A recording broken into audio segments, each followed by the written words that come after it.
Now, for everybody watching on YouTube, there may be a quality issue. There shouldn't be, but there might be.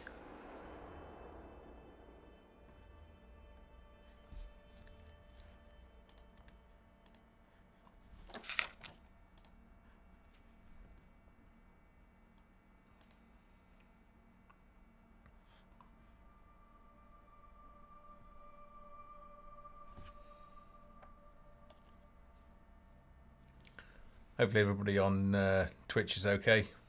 Can hear me speaking.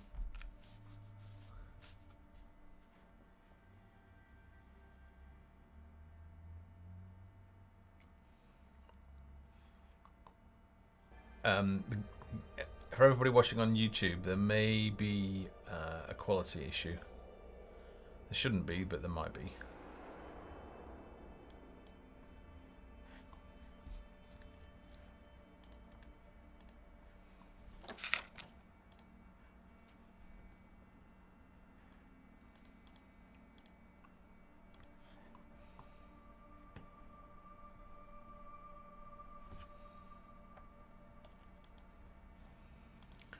Hopefully everybody on Twitch is okay.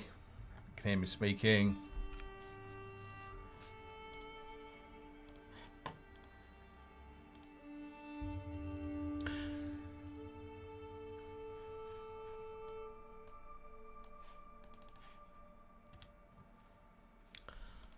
Hey guys, just got to bear with me. We're just doing a bit of a build at the moment. I want to bring the latest build online because we have got the loot editing system for chests working, which I wanted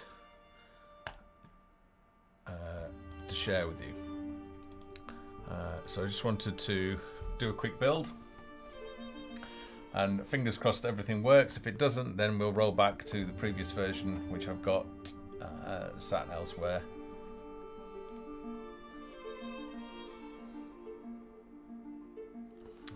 How's everybody's weekend so far?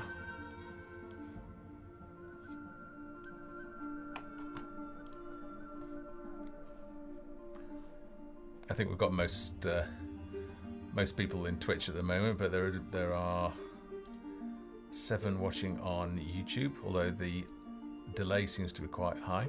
But I'm sure in time we'll be able to sort that out.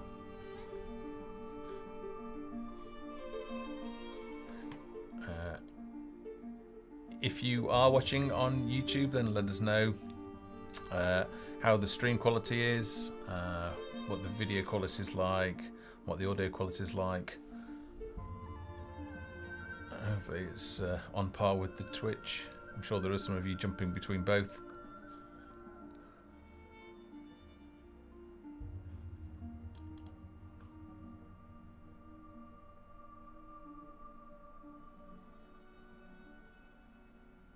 I see we've got most of the regulars here. Good to see you guys. What other games besides Folktale have you been playing this week? Oh, no, I think that bill's done now.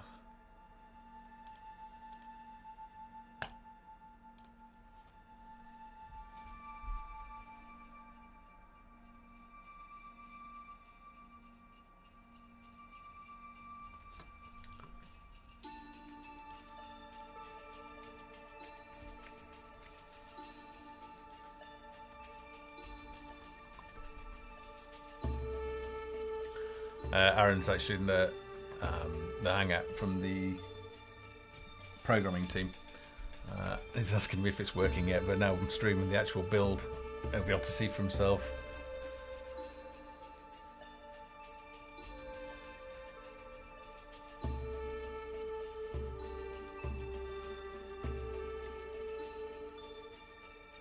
So what it's doing on the screen at the moment is we're building all of the assets into separate files so that they can be loaded into the game on demand, and we have to prepare all of those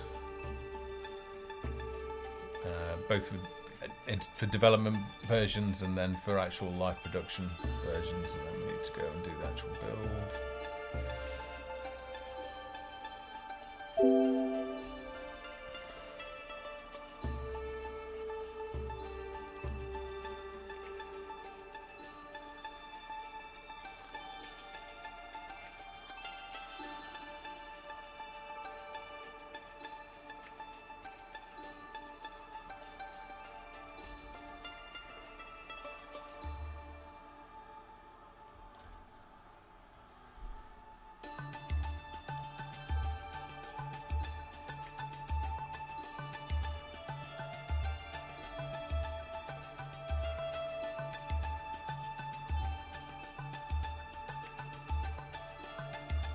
As you can see, builds take quite a while.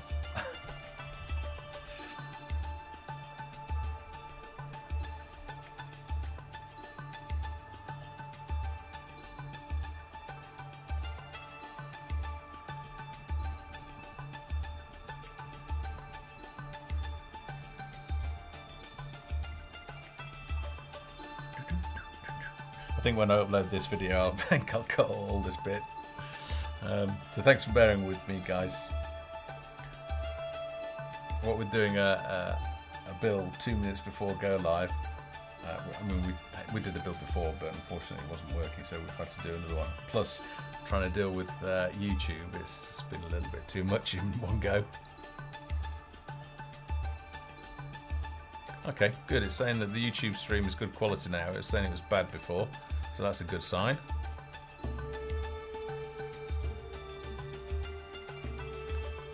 If you want to type into the YouTube chat, then by all means do. I am watching that, and I am also trying at the same time to watch the Twitch chat, which I don't know how sustainable that's going to be going forward, but we'll see.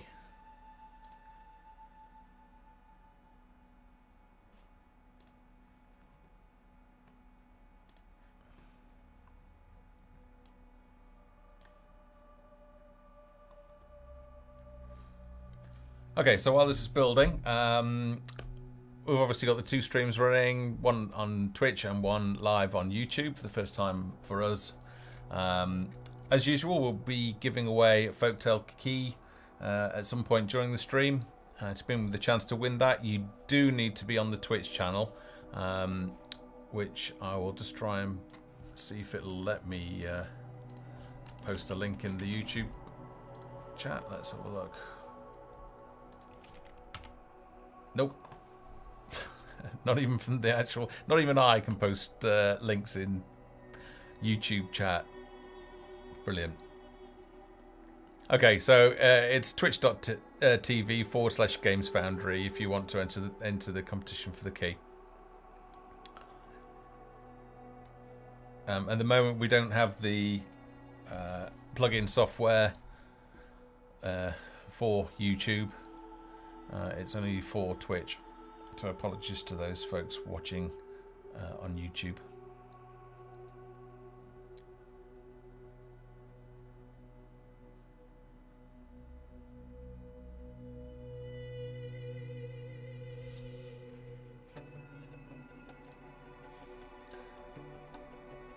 Now I'll turn the camera on, hopefully you guys can see me now.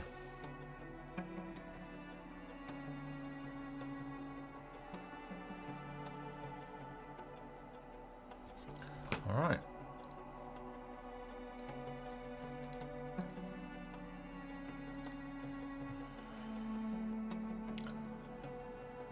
The first thing I need to do is just delete the config files. You guys don't need to do this. It's just some prep work that we do before we ship. Okay. So let's jump across into the editor.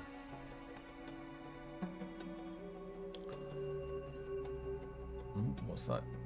So a lot of this I'm seeing for the first time as well for the loot editing on chests. Let's just open up a world. So we'll open up the one that we work on. So we've introduced, we're in the process of introducing a loading screen. It's a little bit raw at the moment, so we need to tidy it up. But this is the latest internal dev build. So you can expect a progress bar to be showing there, and then a crossfade into editor. Okay, so I want to go and edit loot. So I know there's a chest that I placed up here. Yep, there it is. So if I click on this, all right. Let's. I'm going to turn off my camera, which is a mistake I always make. Let's see. Oops, no. Wrong one. That one. There we go. And then I want to dock that because I want to see the full thing.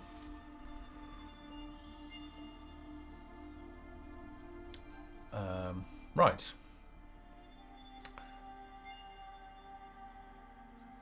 So let's see.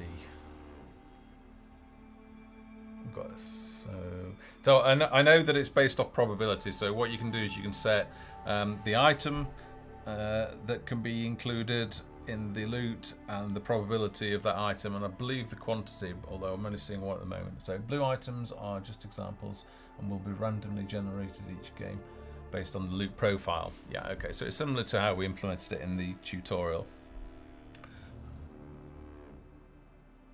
Right, okay, so I guess at the moment this is coming from some config file on the system. Epicness. Alright, okay, I like the look of that.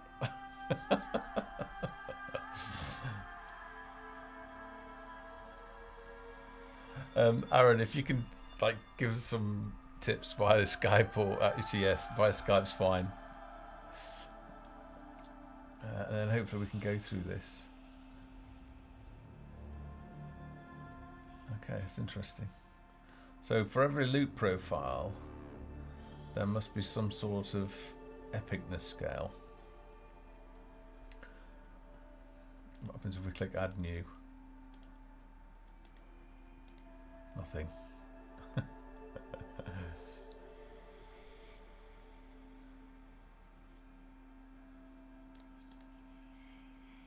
I can't actually focus in there, so. Aha! Right. Okay. So it looks like context intelli sensing. So let's say necklace. Right. Okay. Oh, look at that up and down arrow as well. So let's say we want teeth necklace. All right.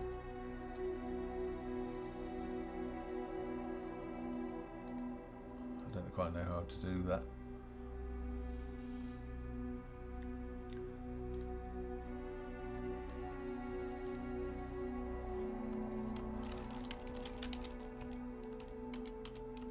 Even if I type it in full. Ah, right. Okay. So I've typed it in.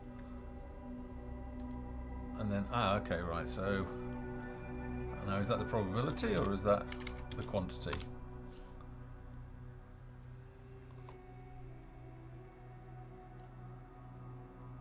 So I'm just reading what Aaron's saying at the moment.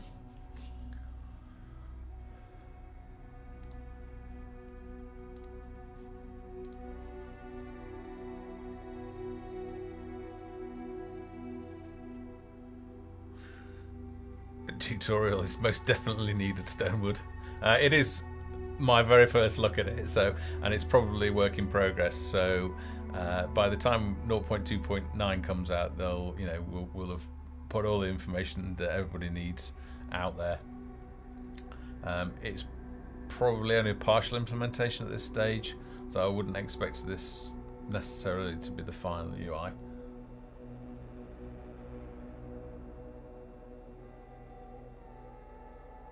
Okay, so you can't, at the moment you can't set your own probabilities. They're based on a config file.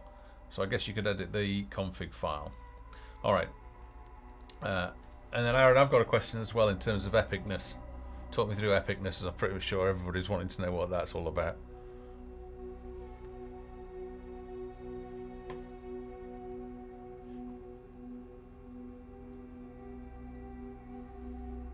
Okay, so the blue ones are based on the loot profile, the blue items, and then you can tweak the profile to add, well, to override it. So if you want to extend it, then that's what the white ones are.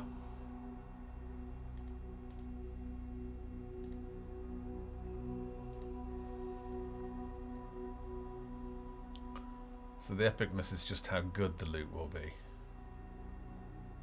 Okay, I guess that's linked to rarity, is it? Or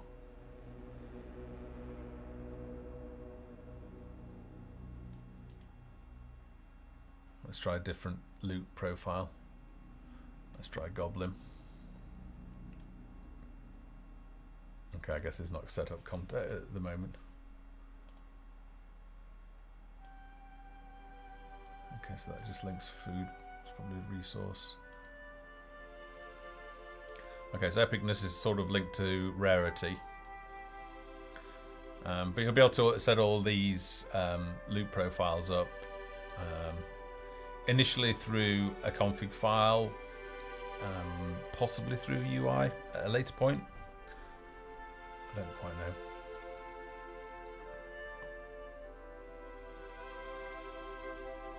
Okay, so let's use our imagination a little bit. This is the start of the looting system. So the first step was the inventory system, which has been improved in 0.2.9, which when we jump across to the player, I'll be able to show you that. And then the next step is to extend that out to loot. The first step is implementing loot for chests, and then it will also apply for corpses. So we've got these loot profiles, and you'll see there's one for like Goblin Berserker, which will set up like a default profile. So Goblin Berserker, for example, might drop Goblin related armor, maybe some like a Goblin tooth chain necklace thing, stuff like that, and then you'll be able to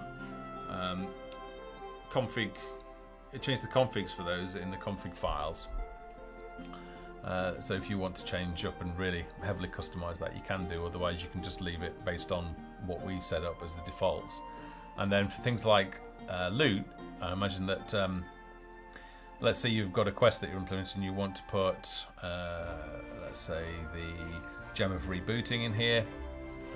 Then actually I don't know if that's implemented, but let's give a look. Gem, yeah, gem. So the Gem of Rebooting is in there. It looks like I can partially type it, and then it'll auto complete for me.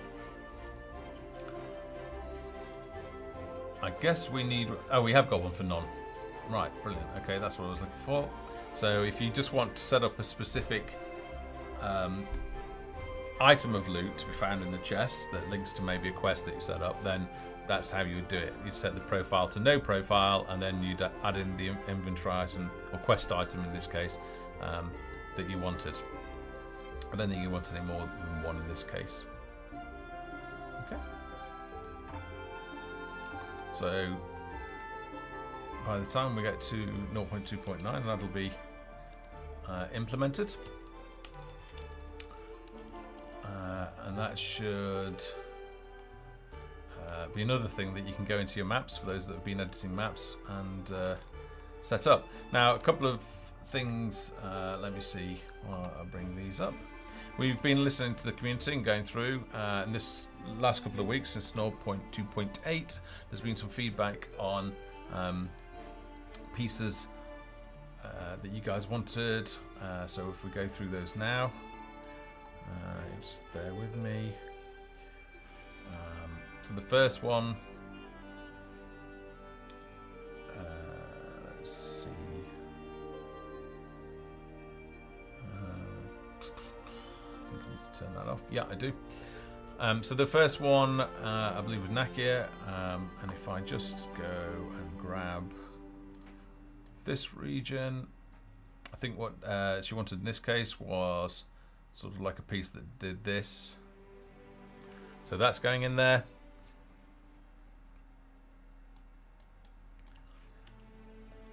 And that's done. And so that will definitely be shipping with 0.2.9. The next one is are the different configurations of the corner pieces for rivers. So we've got the two-piece, so the two opposite corners, that's been done, and there's the four corners one that was missing, and that has been done as well. And then I think it was Matty 101 that mentioned that while we've got the convex corner for the trim, we haven't got the concave, so it's the opposite of this. Let me just scrub that and draw that in. So instead of this, it's actually the one that goes like this. No, is that right? Because that's just a mirror. Oh yeah, it needs to be the flip because of the orientation. You can't just mirror it like that. So it's the inside version. You can't just rotate it like this because you wouldn't achieve what you wanted. but that's going in as well. And then I think it was Matty that also asked for a couple of piece optimizations. So specifically in the cemetery kit, we've got some wall pieces, and if you want to do a large area, let's just do another grab of this. Then typically what you end up doing is you end up, putting multiple pieces in. Apologies, I'm drawing with the mouse, so this looks terrible. Okay. And it's not particularly efficient, it wastes a lot of faces, so what Matty has actually requested is that we just provide like one of the faces, so like this face. So essentially what you would have is just a plane like that. If I just sort of draw in the imaginary tile, and then you'd be able to rotate that round. I hope you guys can follow this. It's probably a little bit complicated to describe in 2D. So it's just a face, because we don't need all this information around here, and we don't need this side or the rear. Or possibly, I think even the base is included in those tiles. I'm not sure. You just need this face here. So we'll provide. I think it's just one for the large one, because that's all of the texture right there. And then for the little ones, I think what we need to do is we need to actually add 2 variations of this one for the tiling. So there'll be a little bit more here. Let's just, there we go, drawing the texture. So there'll be 2 of those for a little bit of variation. Okay. Hopefully everybody follows that. And we'll be doing more and more pieces like that for future kits, because it's just an optimization that we can do. But it can be a little bit confusing for like beginners, because they think, well, why has it got this face? But I'm sure you'll very quickly get the hang of it and why we've done that. Okay. So let me just do a check on the streams, make sure everything's okay. Everybody alive and well out there.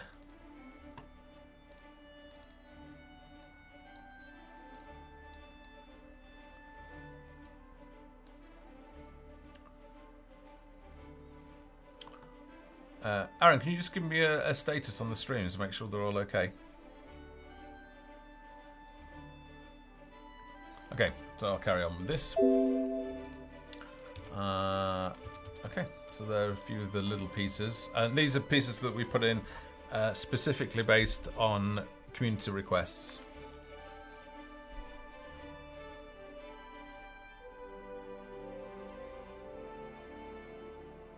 And if there are, if there are any pieces in there that you guys want, then let us know.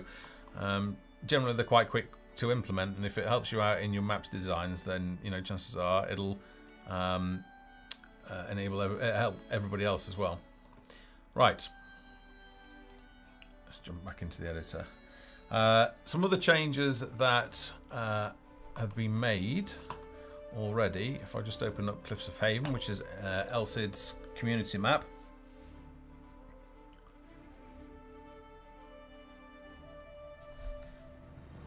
And what I need to do is need to update the game that I'm playing. Why can't I do that? Play, yeah, Folktale. There we go.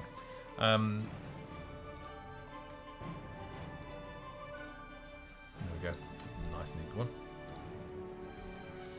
So in LCID's map, let's see, I've got to find it now. Yeah, it's down there, isn't it? I think also in Matty's map, so the valleys that ships, they were having problems with basically underground sections. And what would happen is when you play this game, you'll see that in this case, LCID's put some spawning giant snails down at this level, but when you ran the game, they ended up spawning on the surface up here, and that's just because we, without using technical terms, we fire a line down from quite high up to find out where the terrain is, the top of the terrain is. And what was happening is we, presumably, and Aaron will correct me if need be, we just needed to reduce the length of the height from the base of the character. So hopefully now you should be able to walk into areas like this. I think we can give it a go actually in this build.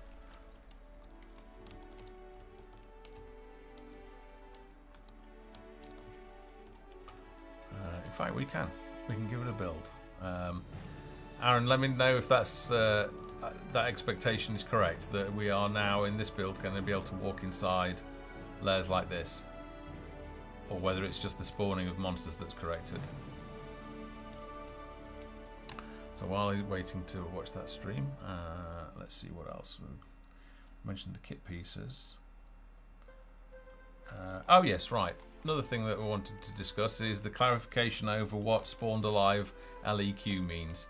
So we need to find a wave spawner, which don't appear to be in this map. So let's open up Matty's level.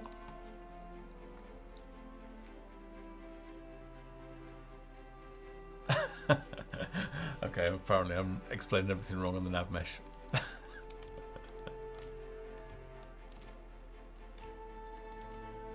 Okay, so you can't walk in under there right now.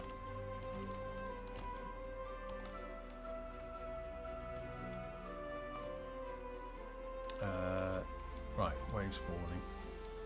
We haven't no wave spawning in here yet. Alright, not in this one, so let's open up this map instead. So it is possible to fix the nav mesh problem so that characters can walk into cave system. We hadn't intended for you to use the pieces like that, so we hadn't accommodated that so that you could actually walk inside, but it can be fixed, and we will no doubt be doing that in the future. Okay, so the thing I wanted to talk about was spawned alive LEQ, or less than or equal to, and I've had a chance to sit down and discuss that with Aaron, and what that is you don't actually ever put it in wave 1. It goes in wave 2. Let's just simplify wave 1, get rid of that. So if we add in wave, in fact let's get rid of both and let's set up one really simple one. So let's say at immediately on start, so 0 seconds in, and we want them to wander around, and we're not bothered about the layout, and I'll use the example that was used in the forum. So I want 5 boars to wander around. Okay, now then for wave 2, this is where we use the less than, spawned alive less than or equal to, and what we say, if we say 3, it's linked to what happened in the previous wave. So in this case, if we say let's add in kobold, I think it is kobold. Yep. Oh, let me hide my camera. That's no good, is it? Just bear with me. There we go. I always make that mistake. Okay. So what's going to happen? We've got 5 boars spawning in the immediately when the game launches. When 2 or more of those boars are killed, then wave 2 is going to spawn. All right. So what we're saying is, as soon as there are less than or equal to 3 boars alive, then we'll spawn this wave, which is a kobold. All right. So without doing anything, 5 boars will spawn and they'll happily wander around within the wander distance that we've set. It's only when we start killing them off, and we kill at least 2 of them, that the kobold will appear. Okay, and it'll appear fairly quickly, I thought, within a few seconds of you killing off those boars. So hopefully that makes sense now. It does mean that we are missing a perpetual spawner. So for example, deer, if you wanted deer to just spawn somewhere, if you killed them off, you'd want them to respawn indefinitely for the rest of the game. So that one will be added in time.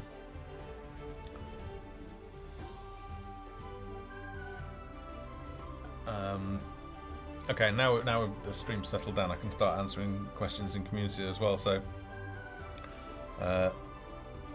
Zaymarie is asking, when I create a tile, it's sand. How do I make it grass? Okay. Well, let's say you've just positioned this one down. Okay, and it's a sand tile. Actually, I don't know if this one's paintable. I'll tell you what we'll do. We'll actually paste a tile down. So let's just open the grassland kit.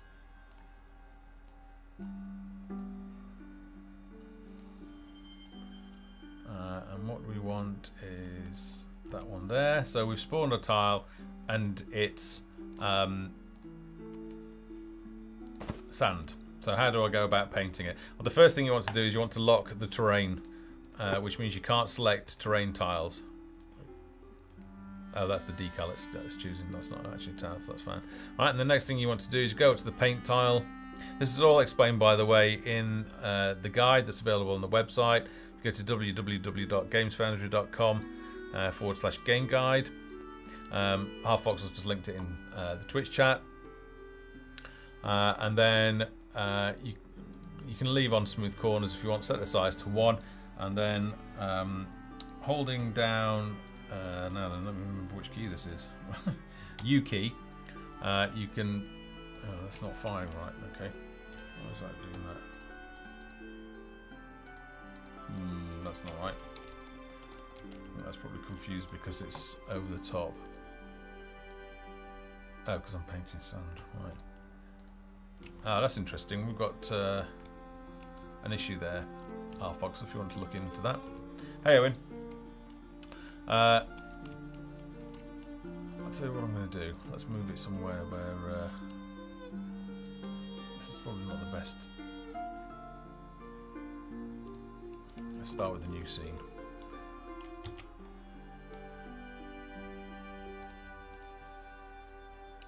Okay, so let's place in the tile again.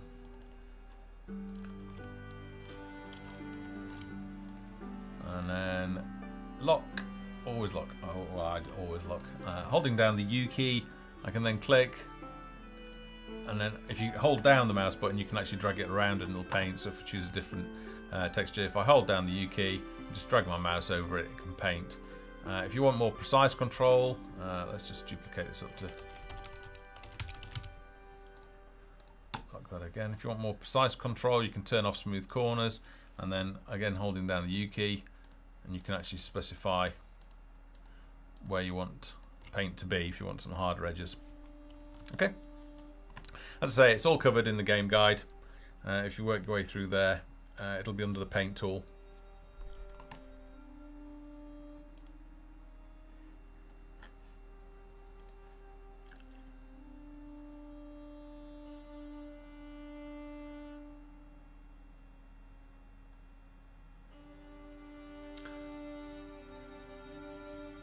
YouTube guys, hopefully you're alright. There are no questions that I can see at the moment, so I'll just keep on watching and answering Twitch questions, which is the main channel at the moment, but hopefully we can get the YouTube up and running smoothly. Okay.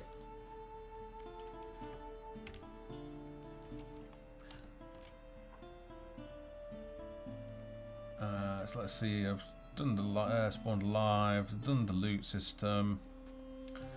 What I wanted to show, actually let's jump into, I'm going to jump into the player quickly.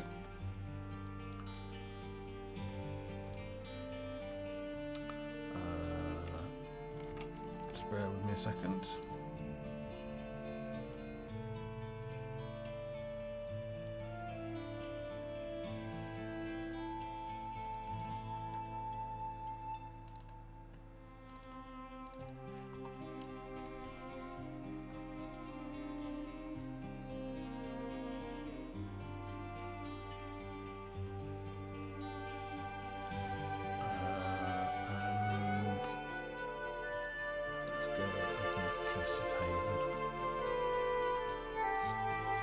need to turn down the sound, so just bear with me while I turn the audio down.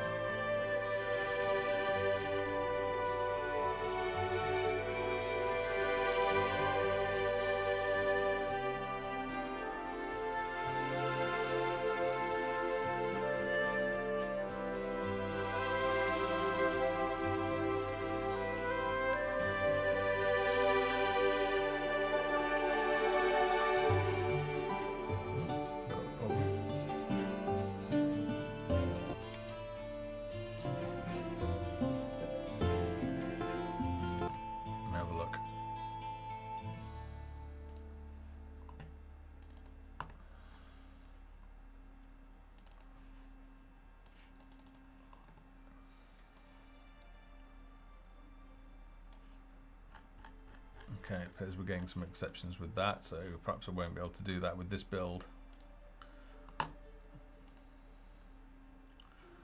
Okay, never mind.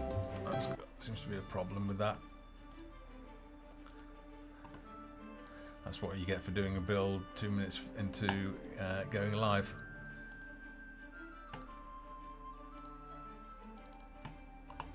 Let's see if another one will open up.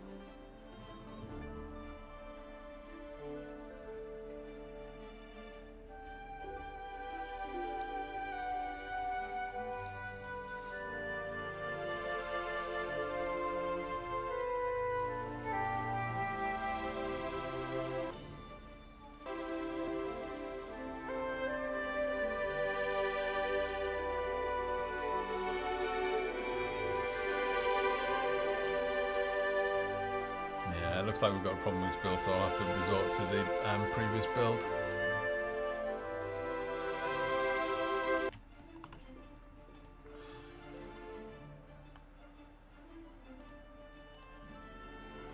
Which I'm just doing now, just bear with me.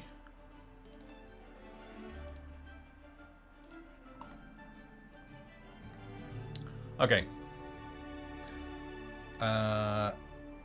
In terms of, it's a bit difficult to show you what's involved in going on in this build at the moment, because there's an awful lot that's sort of waiting in the sidelines to be implemented. So the loot system's being worked on at the moment, and then there's an awful lot of content that we're looking to bring online. So fishing is in fact, if you just give me a second, I've covered the status of a lot of this in the forum. If I can find the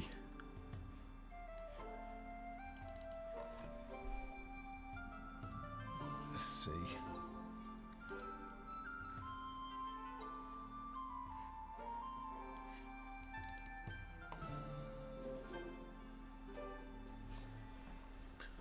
Right, so anyway, at the moment what's complete, I've actually updated the website with the new buildings and everything. So if I literally go through those, what we've got sat waiting to make its way in for 0.2.9 is definitely fishing.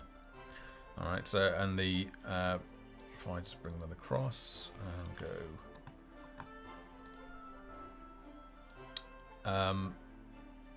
let's just go to the game guide, professions. So, the fisherman's done, the fishing hut is done, all 3 tiers of that and all the lots for those, and that is down as a profession to be put in there, so you'll be able to place the sort of shoal of fish and a fishing point, so that once you've actually trained a fisherman, he'll walk up and start fishing and then catch fish and take them back to his hut for smoking. The other stuff that is done waiting, the jeweler is let me think, the jewelry shop is done and the jeweler is done. You can see that we've started making icons specific to the jeweler. Excuse me. So they'll be added in soon. We have got the herbalist. So the herbalist hut is done. All 3 tiers of that. The herbalist model is done, both male and female. So that's sat waiting, and that will be brought in soon. Looking down the list, for the engineer, we've actually got, we're putting in the engineer's turrets into 0.2.9, so that's the flame turret and the goo turret. which you'll build outside your walls. And also the spike trap, so you'll be able to actually put some traps and defences up there, which is going to be a really interesting mechanic that can be added to combat and sieges. Fisherman we've covered. Jeweler. Oh, the tailor. The tailor's done as well, and the tailor's shop. So that will hopefully be working its way in soon. And the weaver. The weaver is also done. So the character is modelled. The building is modelled. We're just creating their icons, and they'll be making their way in soon. So we've got expansions to the economy. If we're not able to get them in for 0.2.9, then they'll most definitely be in for 0.2.10. So there's all of that. If you just bear with me a second.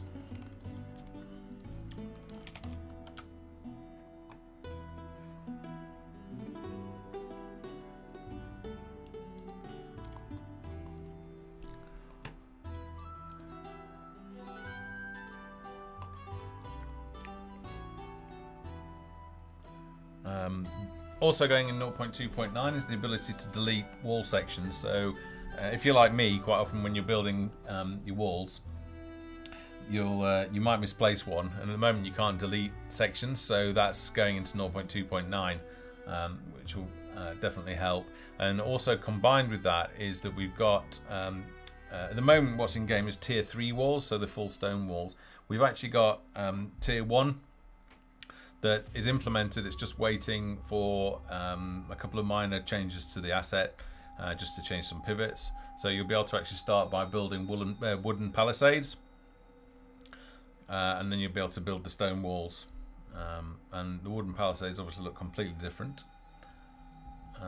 So they will be in. Talked about the engineers. The goblins are down for constructing their goblin trebuchet.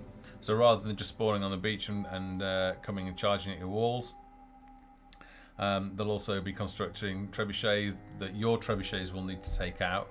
And if they don't, they'll start attacking your walls. And we've shown in previous streams how your walls can be damaged. And if they're damaged, then they'll let the bigger monsters in, because they'll just be able to walk straight into your base. So that's going to be a different challenge, and you're going to have to maybe send out sort of defensive groups to go and take out those trebuchet. Now the goblins will need to build them first, so you'll get a group of engineers, goblin engineers, that will appear, and it will be their job to actually set about constructing the trebuchet. And once the trebuchet, a goblin trebuchet, has finished being built, then they'll start firing. You'll see that your walls will start getting damaged.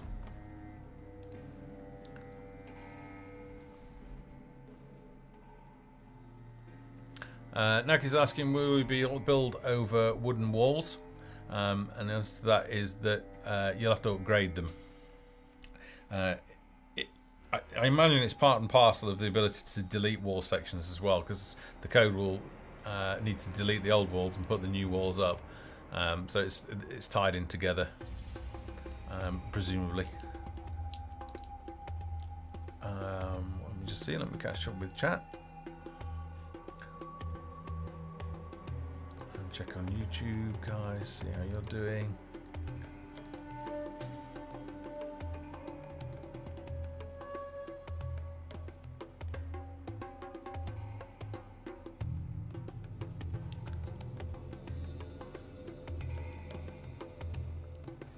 Okay. Let's see. And then obviously monster looting and inventory, that is all down for 0.2.9 as well, which is what we've just tried to show you here today, or at least the start of setting up. There's a lot of sort of hidden code that needs to be done to get that working and structured in a way that can be fed into the editor and also saved into save games. And you can see that starting to come together now with the intelligence search, where you just put in keyword choose from all of the inventory. When we've actually finished the game, there'll obviously be a lot more inventory. So you don't want to be having a drop down or anything like that. You need to be able to keyword search, and that's obviously what's going on now. So I think that's going to be nice and quick to use and set up. Fishing I've talked about, and then we're also getting some combat impact sound effects in. Excuse me, as well, because combat's a little bit flat at the moment because there's no sound. So you don't really, apart from the occasional grunt, you don't feel that it's there, and sound makes a huge difference during battles. So we'll try and get that in as well. Now there are a whole other list of things as well, but they are secondary objectives. So what we do is we break down features for each patch into sort of like priority or primary objectives and then secondary objectives. Because we aim to do a public patch release every month, it's not always possible to include everything that we want in the patch, so we just prioritize and make sure that the important stuff gets done first. And then generally what happens is in the final week before the patch is we get into the secondary stuff, and then they're usually fairly minor things to implement, and they get done quite quickly. So the patch notes, if I was to write them now, they'd probably only have a couple of things on because we deal with the major, most difficult things up front. And then because we're halfway through, halfway through the patch period now.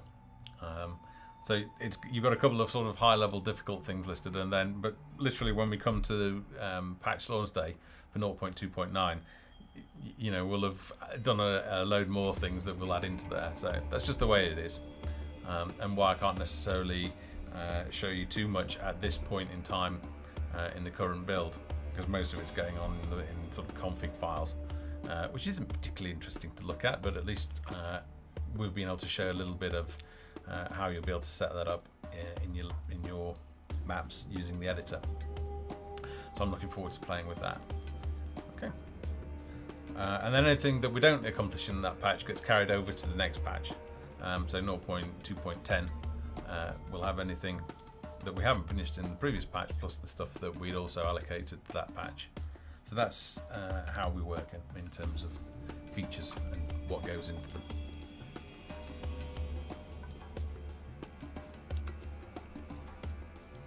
I haven't started the giveaway yet, so there's no point entering just at the moment, because I haven't set it up.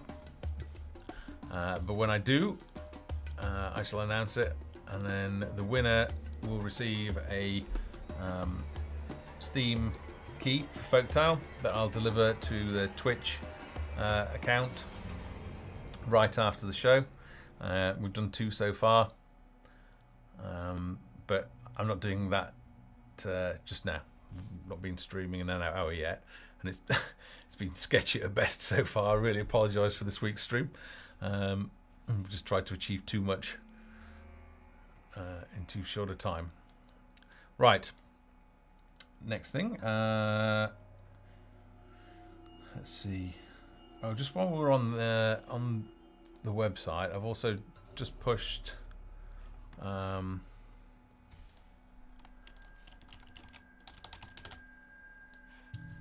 Push the latest icons up there. So if you go into items, I think it is. Yep, so we've got some cloth items added. I think is it tools, crafting tools. Yep, we've got the jeweler's stuff up there. I can't remember what's pushed live this week. But yeah, I'm going to continue adding in items to the game guide.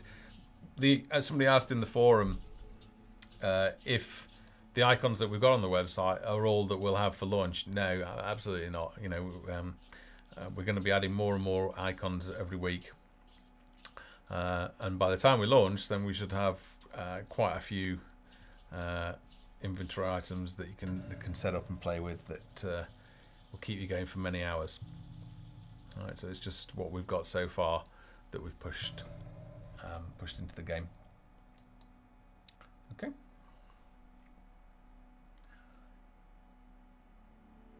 Now, in last week's poll, we talked about, last week's show, we talked about t-shirts, and I wanted to get some t-shirts made up. And I've been looking into that. I definitely think that's a cool idea. I'm wondering about people's tastes and what they want. Now, one of the suggestions was that we had some of the caption competition scenes where you'll have an in-game screenshot either from the editor or actually the player, and then you'll have a caption underneath it, which if you go to the screenshots in Steam, you'll see that there's a number in there of captioned screenshots that we quite like. So that's one suggestion. Another one is to use sort of more stylized designs. So we could have like the characters on there, and then there are sort of like the more simple t-shirt designs which are like ones with your logo on it. So what we're going to do is I think we'll come up with some mock-ups, just on screen sort of mock-ups, and we'll run another poll.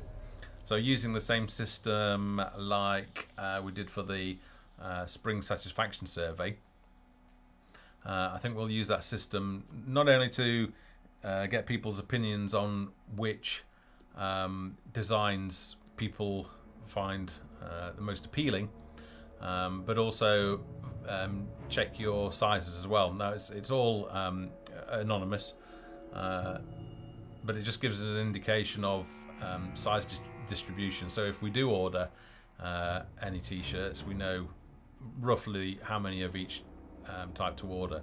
Now the chances are we won't actually have to do that, because we're probably going to run a campaign with one of the t-shirts companies, and it's a bit like Kickstarter for t-shirts in that sense. So you set up a campaign and you say, right, for this batch to be made, we need, I don't know, say 50 t-shirts ordered, and presumably they can be different sizes. So that's what we're looking into at the moment. So once we know the design style that people like, then we'll be able to get those set up in a campaign, publish the link, and then people will be able to go and support the campaign. You know, we're going to keep it quite small. It's really for we'll order through the system as well. So the team will get the t-shirts, and then also for the community as well. It's not a way, it's not a merchandising way, or it's going to fund us or anything like that. It's literally for people that like supporting the game and come in the hangouts. And you know, it's just a cool t-shirt to wear. Certainly nobody's going to get rich off doing it. It is literally just for fun, and to have a nice t-shirt that you can be proud of. So anyway, that's what we're looking at doing, and we'll see how that goes, and hopefully we'll get, you know, I don't know, 50 people, 100 people to choose t-shirts, and we can all get ourselves a Folktale t-shirt. Now, once they're made as well, I'll occasionally do a giveaway in the Dev Hangouts. So as well as giving out a Folktale Steam key, occasionally we'll also give out a t-shirt. Although it's probably going to be a fixed size, so I don't know. We'll see how that goes. I've not figured out how we're actually going to do that yet. We'll probably just get you know, a couple made up in different sizes. Let's see. Now I wonder how YouTube is going, because it's really difficult actually to monitor both chat channels. I'm very familiar with monitoring, you know, Twitch, and that's no problem, and generally it's all right. But I think trying to monitor two chat channels is a real challenge, and I think it's actually not going to be good for either. So I'll have to consider that. We'll see. I think once we finish the stream, I'll check it back and I'll see what the quality like was on YouTube, There are things that we can do to improve the communication between myself and you guys when you ask questions. But at the moment, that's presenting a real challenge for me. So I don't know if that'll work. Let's see. There's only a handful of people actually in the. Oh no, there's 10 now in the YouTube channel. So, given the first day, I'm not surprised about that. I mean, guys, let us know. You know, which was the better streaming experience in terms of quality for you, because. I know that for some people that Twitch can occasionally stutter or freeze, so it'll be interesting to see whether that happens on YouTube.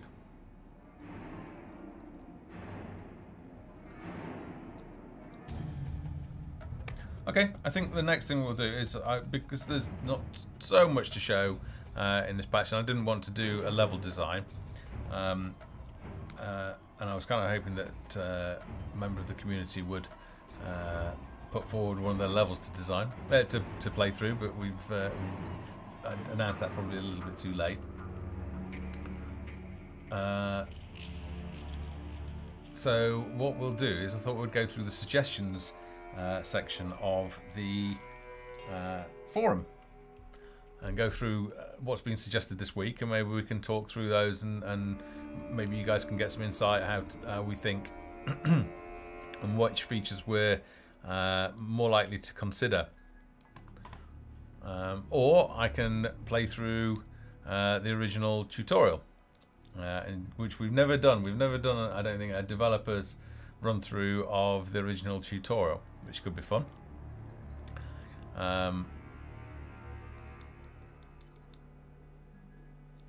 So let us know. We can either run through the forum suggestions, or we can do a playthrough of the original tutorial, which apart from testing,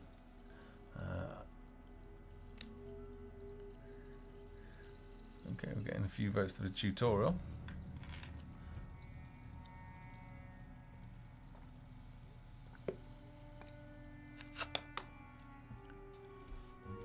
All right,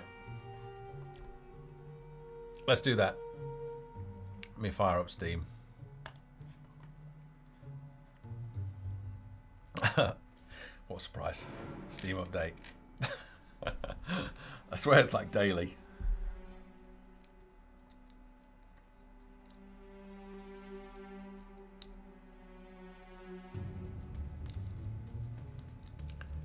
It's going to be interesting seeing how quickly I can adapt back to the old control system, because I'm so used to working in Sandbox now that I think I'm going to be misclicking a little bit, at least for the first bit.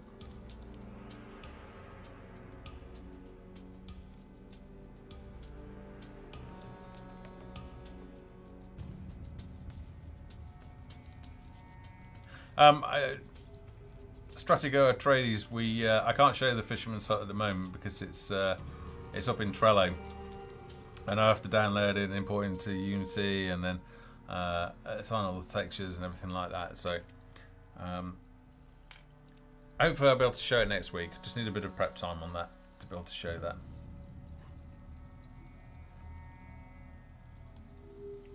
Right, okay, library.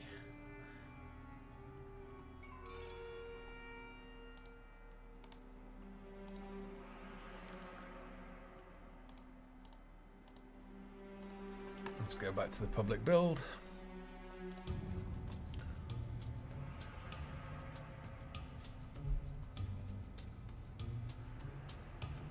Oh, I guess I didn't need to download anything. Oh, it doesn't seem to have dropped out. Okay. Alright, I need to, let's see. First thing I need to do is close down all these other instances of Folktale. And then, I need to stop the music, so bear with me. And then I can play. Excuse me.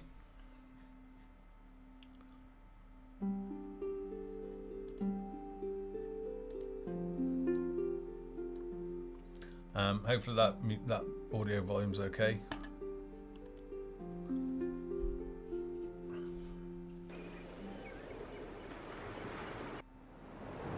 For months, people have struggled through swamps and forests, across deserts. You're all familiar with the cinematics, so I'm not going to bother with it. Welcome to our new village. Let's pray. We should set to work building a windmill. Superb! Our villagers will set to work hammering and sawing. In the meantime, why not place one or more wheat fields next to the windmill? It's just going to freeze for a second. The closer resources are to buildings, the less time villagers will spend transporting goods.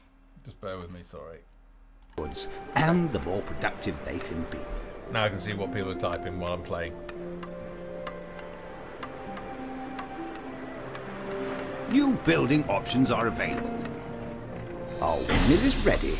Train a farmer by selecting a free villager and right-clicking on the windmill. Right, so I don't know how many of you actually discovered the this feature in the tutorial, but you're actually, if you click on the camera icon in the top right, you're able to drop down to first person. Now let's just set these options to make sure that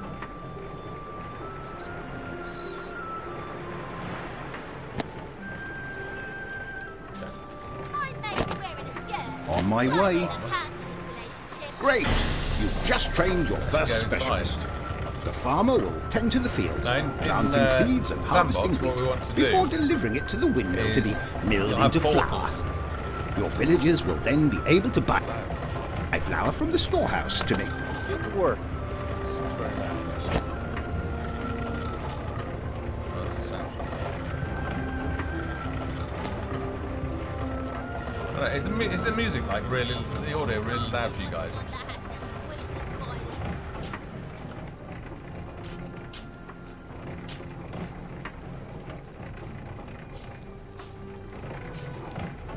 What's that? Orwood, no, we won't be opening Trello. Let's get to work.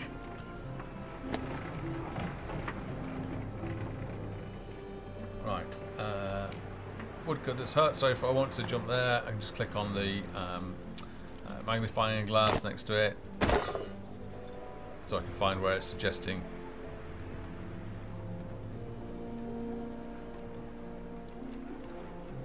Drop down. I should go and have a look inside.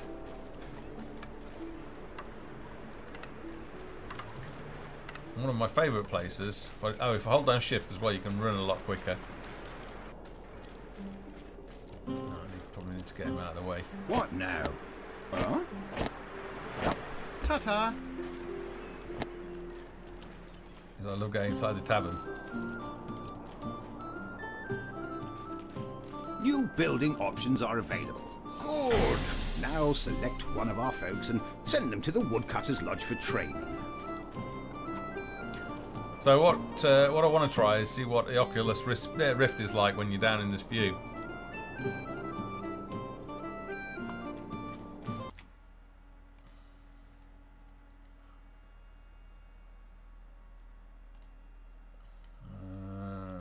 Just bear with me.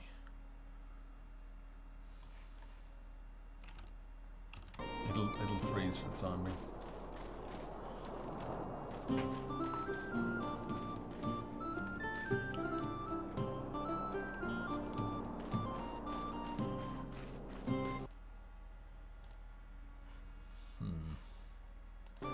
I don't know why the sound stopped working. You should be able to.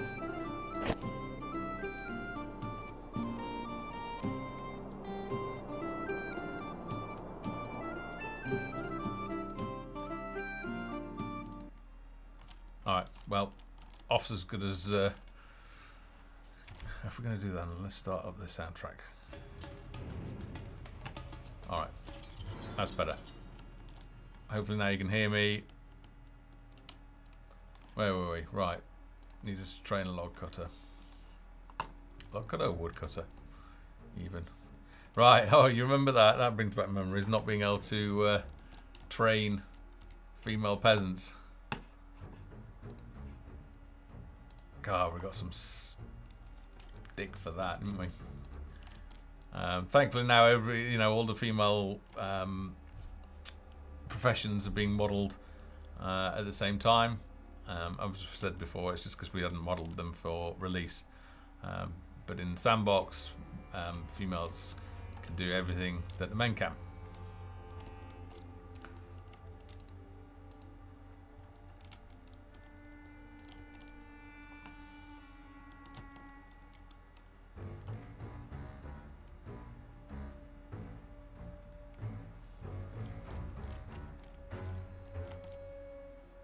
And I come home.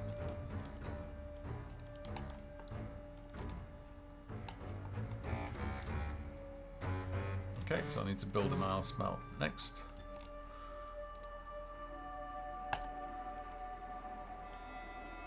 Yeah, when I tab out, it will freeze the screen, but still show it. I think it's if you see an advert or the stream, I don't know, the stream's offline or something like that, then it looks like it's a network issue.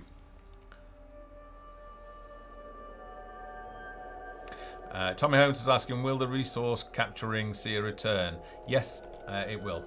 So what I want to do is I want to set it up so that the like various monsters, like especially the goblins, will challenge you for control of resources and try and put a little bit of stranglehold onto your supplies. So yeah, I very much intend to try and get the capture the flag next to the resources. Where was it? It was over. Yeah, you can see one down there actually, next to the iron mine. So they will be making a return.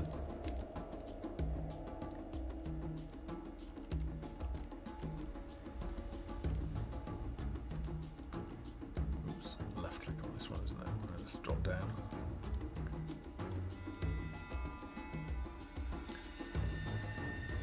This is the old tutorial. This is oops,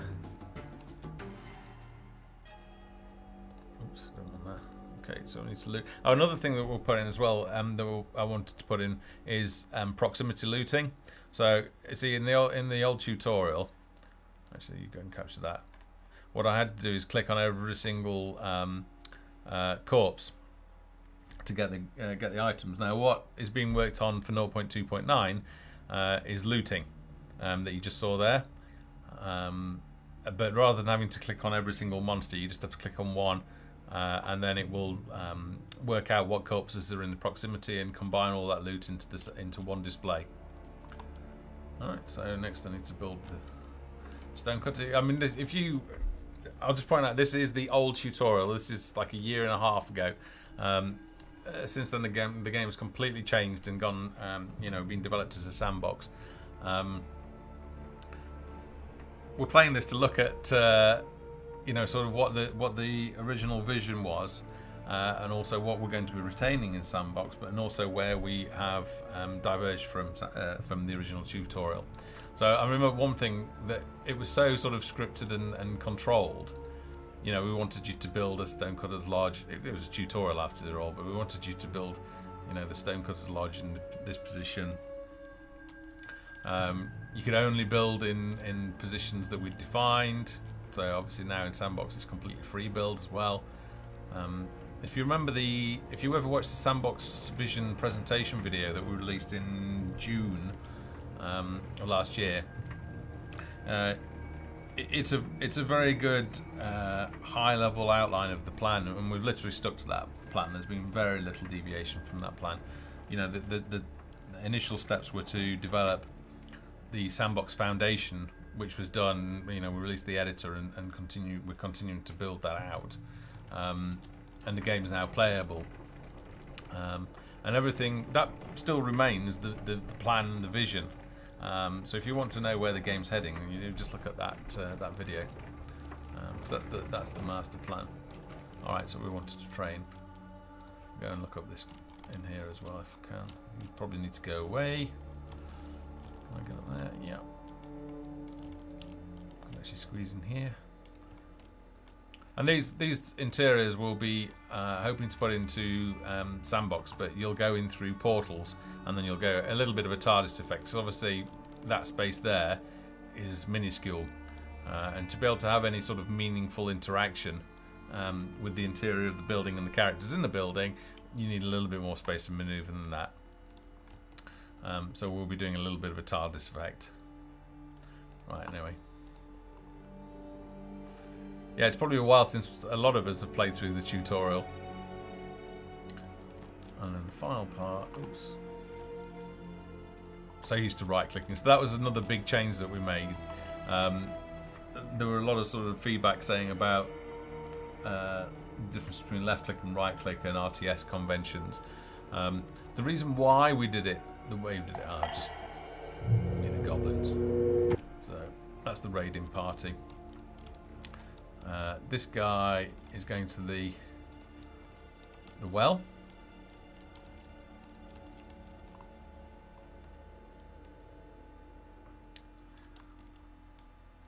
Another thing that we've implemented in Sandbox is needs and happiness. So your villagers have needs for all sorts of things. Need for entertainment, need for sleep, need for food. And it's not just need for food, it's need for different types of food. And need for drink as well. And if you don't meet those needs, and you haven't got like law enforcement to take care of it and sort of stamp it out of them, then they'll start rebelling. And if they get really unhappy, then they're going to start burning torches, and they're going to be throwing a little rant on the street. So you'll be able to see that they're not very happy, and they'll eventually start throwing burning torches onto your buildings and causing you real problems. So keeping your population happy is going to be a real challenge for the we'll say a city management, but it's really more of a sort of settlement management.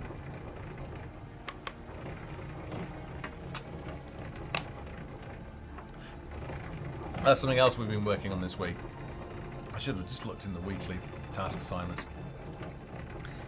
Is the ranting animations. We've also been doing the animations for being sickly and coughing. So your population will be able to become diseased, and they'll literally start coughing in the street, which is a good indication that you've got a problem and that you need to take care of it. So we've been working on those as well. Right, militia.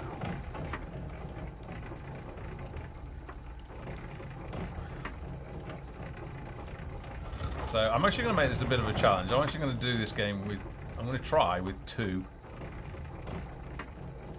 I know a lot of people sort of struggle when they're first playing the game, but I'm going to show... Well, I'm going to try.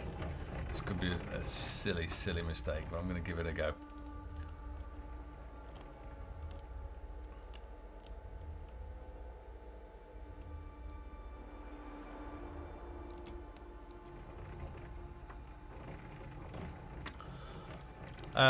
So Stratigo Traders is asking about the differences in the construction. So in the Sandbox we have the full building emerge out of the ground, whereas in the tutorial we had them we actually had 3 stages of construction. Now the reason why we've not put that into Sandbox at the moment is because every stage in construction, you can't just break a building down into smallest parts. So I can't just cut the roof off this and things, because there are optimizations that we do, which means we delete faces in the geometry. So it all has to be constructed and sealed off, and it's essentially a separate object. So, and those objects consume memory, both system memory and then also GPU memory for the storing of the geometry. Now it was fine for the tutorial, but once you look at, I mean, there are 24 buildings at the moment, I think, down on the website in the game guide. Each of those buildings, this wasn't in the tutorial, but now in Sandbox, each of those buildings, or not each of them, but most of them, have 3 tiers to them that you can upgrade. You couldn't upgrade the buildings in tutorial. You built it, and that was it, basically. And part of the feedback that we got after launch was that players wanted building upgrades. All right, so we figured that actually upgrading your building contributes to gameplay, whereas seeing your building construct in parts, while very nice, doesn't directly contribute to gameplay. It contributes to the experience, but not to gameplay itself.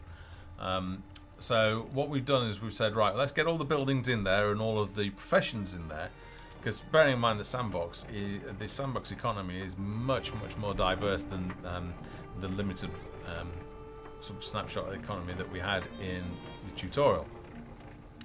So the plan is get everything in there. Let's have a look at memory and what we've got left and what options we have for showing that. Look at the remaining budget as well, because it's not purely about the GPU, it's about production time and budget. Because bearing in mind, if we've got, say, I don't know, 16 buildings that are upgradable, each of those buildings has 3 variations. So you've got 48 separate buildings essentially, and then there are 3 construction phases for each of them. You're looking at nearly 150 construction buildings that construction phases that need creating to be able to support that, just for the visual effect. It doesn't contribute anything to gameplay, as I said, just for the visual effect, and that's all got to sit in memory somewhere, and also on the graphics card. But my point is that all that also needs producing, and for now that is definitely low priority while we work on functionality that actually contributes to gameplay. So that explains hopefully why we've done it as we have in Sandbox for now. Now, I mentioned the budget. We're working, what tends to happen when you launch a game on Steam is usually you'll get a spike in the first sort of month, and then it'll die down to you know, a much smaller amount each month. So you've got a very good idea of the budget that you're working to, and that's what we're doing. Now obviously you can vary that budget by doing different things. You can like deeply discount your product, which you can see in some games on early access. They do that to get more and more people in, or you can do what we're doing, which is we're working towards the release of 0.3, which is officially when we announce Sandbox is ready. And there's probably quite a few people that are holding off on the game until we reach that stage, until we officially announce it. And when that's ready, we'll be going out and we'll be doing a big sales awareness and marketing push, both on Steam and everywhere else, you know, PR. And that will drive new sales, and then depending on how successful that is, that may mean that we can revise the budget, and with a revised budget it means that we can expand the team, or we can look at expanding content and things like that. So we're working to what we've got right now, and if we can expand the budget, then we've got options for doing other nice to have things. Right, I think 2 of them should be able to take care. Yeah, these guys can take care. The next battle is going to be a little bit tougher. Okay, so you can see the corpses here when you move the cursor over. The cursor changes to a little bag, sack, and a click, and it'll be the same implementation in Sandbox. Okay, now if I'm going to do this with these guys, I need to give them some gear. So let's arm. Ready for duty, sir. No, they can't have.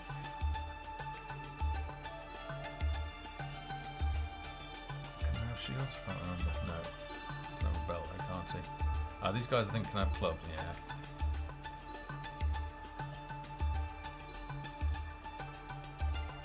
Got boots, and then you can go into yeah, so it's control groups. So control 1, and you can have the helmet, and I think that's about all you can have at the moment. Alright. Let's see if that. Hopefully this guy drops some more. No. Right, this could be a little bit hairy, so this is where we need to do a little bit of pulling.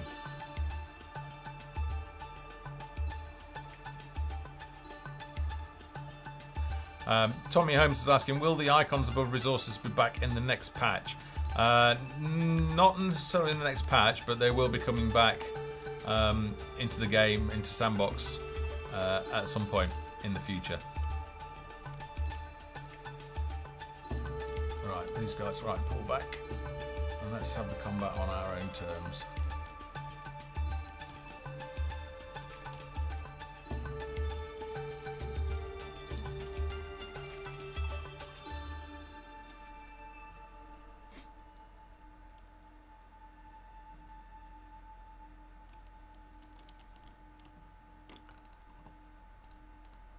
Yeah, in terms of icons, we're talking about things like the quarry and the iron mine and like the deer copse, rather than individual trees and things like that. We won't be putting icons over individual trees. I think we can send this guy in here. Come back, you. All right, let's go and get them.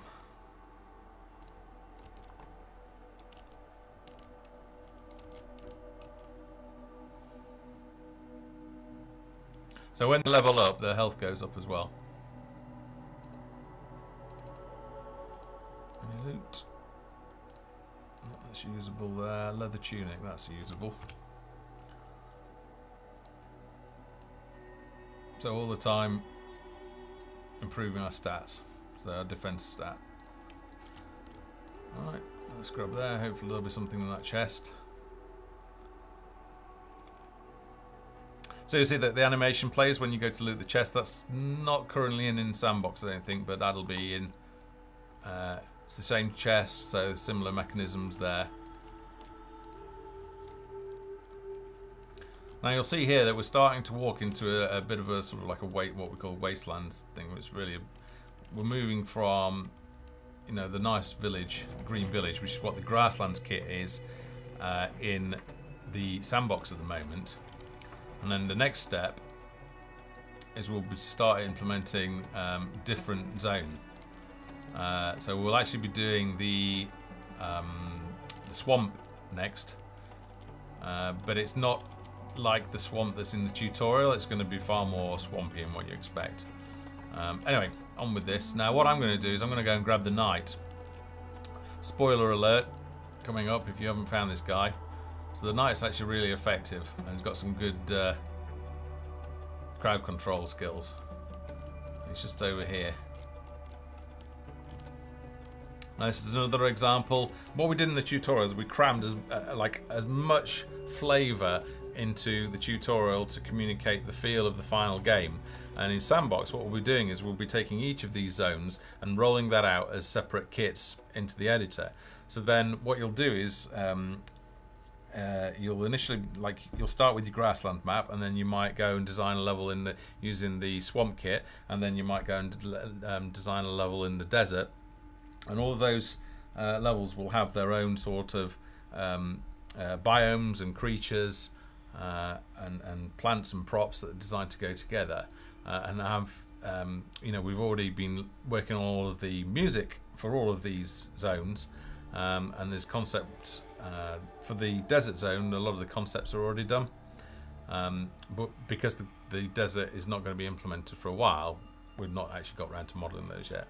But some of the other zones, like the snow zone, we've modelled creatures for that. The swamp zone, we're modelling creatures for that. And what we'll do is we'll do a big reveal for each one of the zones. So the next one will be the the swamp, and we'll do a reveal for all of that. Okay, there's the knight. So let's get him into our group. Now what I like to do is I use control groups. So we'll assign all of them to group 1, and then I want just the knight on group 2, so I can actually swap between them. So if I just go and let's see if we've got anything that I can give him. Yeah, right, so the knight can equip the sword. If I just hover over, you see in the top right it says that it's equipable by the knight. Give him some boots as well. Let's move that around. Actually, can you have a shield? Yeah, give him a shield as well. Alright, and then the knight has got good crowd control, so let's just see how we get on. Now, ogres are fairly tough, so Looks like this guy's been attacked. Now, if his health gets too low, that's it. I'm pulling him out of combat. And I wanted to bring him around. There we go. Alright, so just be smart about what you're doing. You know, run away. It says it in the loading screen in the tutorial, you know, running away will keep you alive. So, just be mindful of your health. What I'm actually going to do is, because the knight is like the toughest guy, I'm just going to move some of this equipment, especially the health ring. I'm going to move all this gear onto our knight, which, there we go. And then I'm going to lead combat with my knight. Now the knight in the sandbox, it won't be this knight specifically, but a knight, will be an example of a hero. So heroes will have special abilities. They weren't really implemented in the tutorial, but they will be in Sandbox. Now what I wanted to do, I think these guys might be linked. They might be linked pulsar. Yeah, they are. Alright, so with our knights, I'm actually going to use the taunt ability.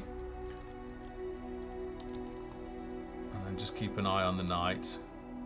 Right, see, and then we're able to actually cut through them. Another thing you'll see is that they're flashing white, so whenever any characters hit in the tutorial, there's a flash of white. That's not currently in Sandbox at the moment. And then there's a chest over here. Tommy Holmes is asking, what did you press to open the global inventory in the tutorial? The I key. And then the C key. Once you've got somebody equipped, the C key for character sheet. But C key in Sandbox maps to the character, the camera at the moment. But I think we'll probably change that. There's no point in actually capturing that, so let's go about and get the...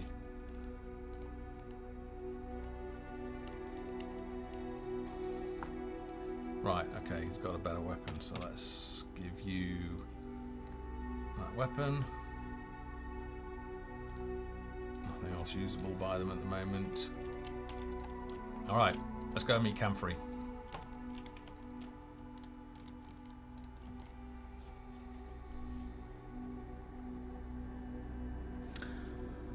Oh, and yeah, if you've got ideas for t-shirts, then yeah, do the screenshot, put the caption up, post the screenshots in the Steam community.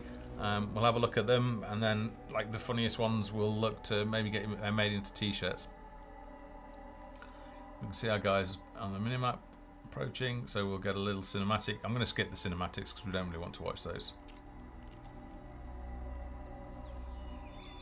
Of course, this is where we meet Foundry. Alright, so Foundry set us the quest to go and get the gem of rebooting, and to do that, sorry, we need to go and get the Iron Golem, don't we? And to do that, we need the gem of rebooting, which is up in the snow zone. Now, let me think. Do I do a little spoiler here? There's going to be a little spoiler here, so if you don't want to spoil the tutorial, look away at this moment. But you're not meant to have control of Foundry at this point. But if you click on the minimap, you can. Alright, I'm not going to take him, but there's a little cheat there. But I didn't tell you that, alright? We'll wait until we get control of Foundry in the proper time.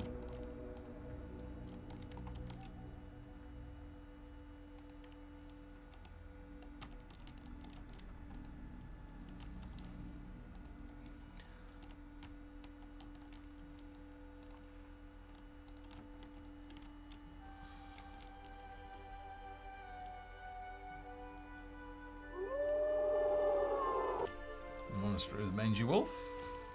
Right, this is where a lot of people struggled. Let's get back in the camera and have died. Now what I'm going to do, you've got to watch for patrollers in here. So there's a patrol that comes down here. Alright, there we go. Let's zoom up. That's it, our knight's taking care of him. Pick up the bronze key for the loot. This group here is particularly challenging. We're going to also be having a patrol guy he sees here.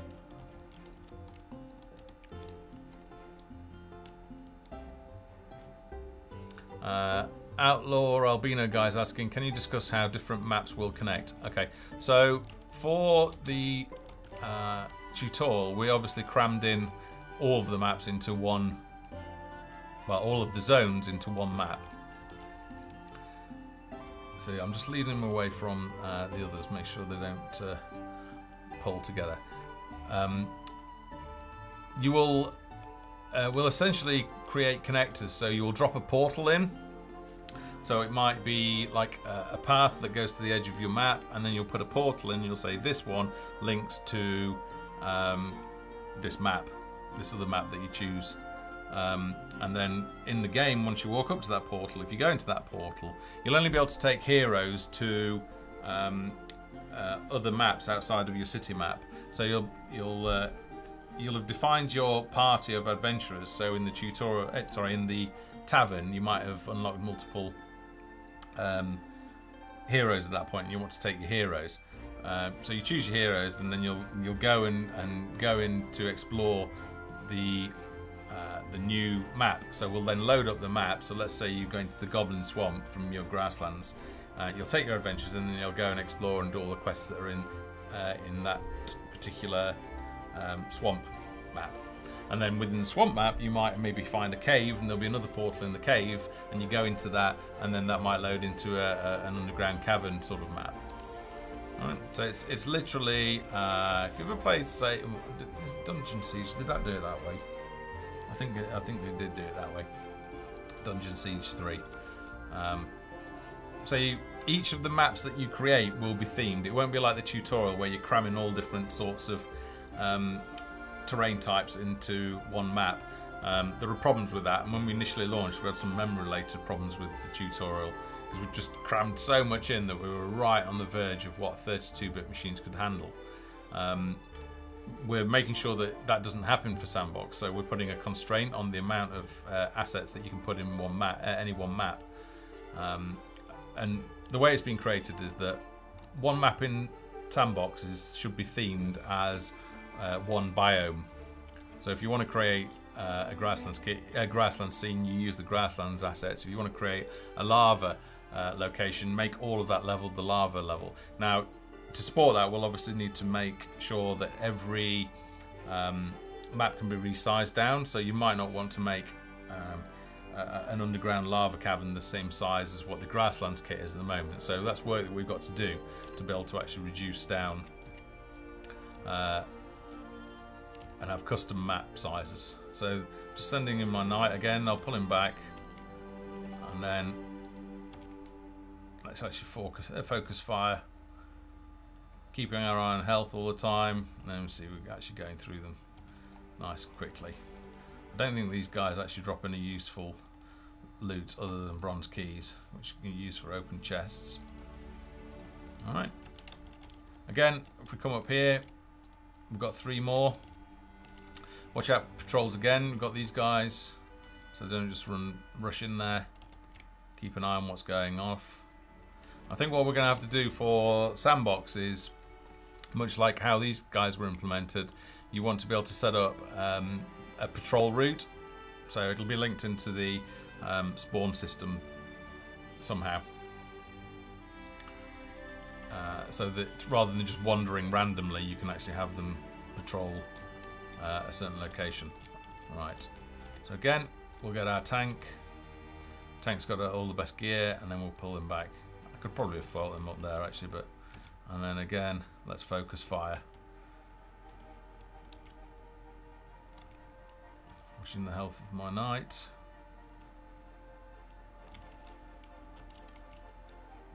Okay, and then I'm going to let him actually, let's move him out of the way so we can get the loot.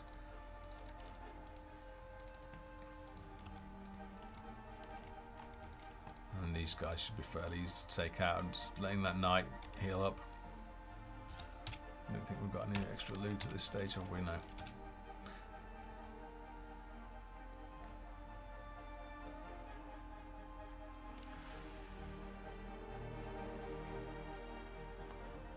Stone was saying there's only one map simulated. None of the maps are simulated anymore. We had implemented economy in Sandbox. It was imposing too many constraints on other aspects of gameplay. So we decided to move back to how the economy was done in the tutorial, which is if one of your villagers completes a piece of work like chopping down a tree and delivers the logs to either the woodcutter's hut or the storehouse, then your inventory is increased by that amount. So we've moved from a simulated basis to what we're calling a work complete basis. So in terms of when you load into another map, you will basically suspend your village while you play that map. So what you don't want it to do is you don't want to be going deep in a dungeon and then goblins invade your village, because that's going to completely break immersion, because you're going to be deep in the dungeon, you're going to be experiencing all of the sounds and the visuals of the dungeon, and you're going to get this massive warning like meh, meh, meh, meh, your village is under attack. I've got to jump out into a completely different situation. It's just from a gameplay point of view, I think it just wouldn't work. So we will basically suspend the village map while you go and focus on exploring and gaining loot and levels and items that you can use in your village and expanding your village. And then you come back and you carry on and you craft. You know, you might have picked up some really useful crafting ingredients, or you might have picked up a schematic for something. I've actually come the wrong way down here. I want to be down here, don't I? Yeah, so that's how Sandbox is going to work. Just trying to see what you mean by...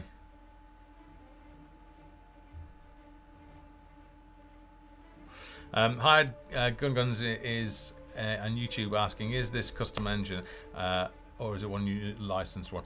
We use the Unity engine. Not that that's got much to do with the look of the game, but that's the engine that we use. It's the art team that are responsible for how it all looks. Okay, so this is what we came for, the gem of rebooting. If we just drop down and have a good look at it.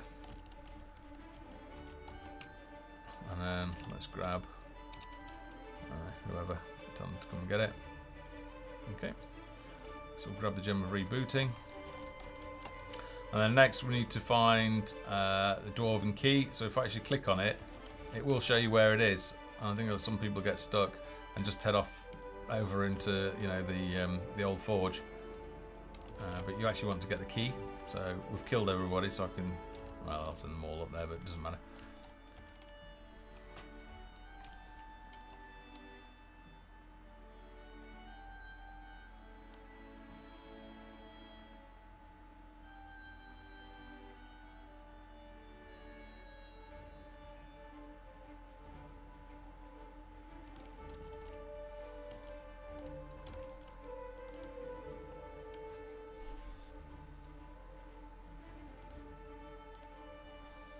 Okay, so I just picked up the dwarf key there.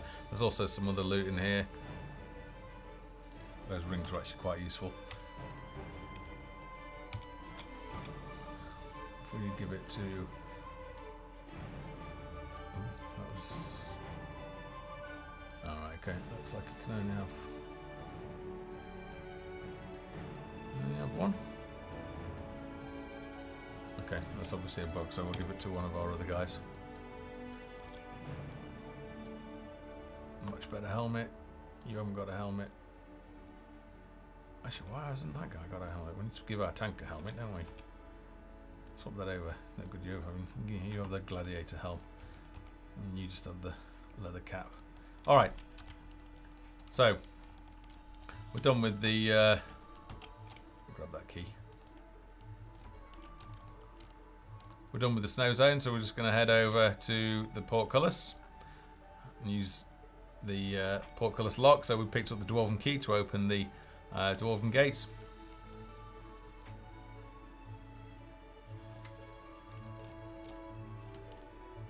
It always amuses me, like the people who post in the forums that like they completed the tutorial in like 20 minutes. It's like, no, you didn't.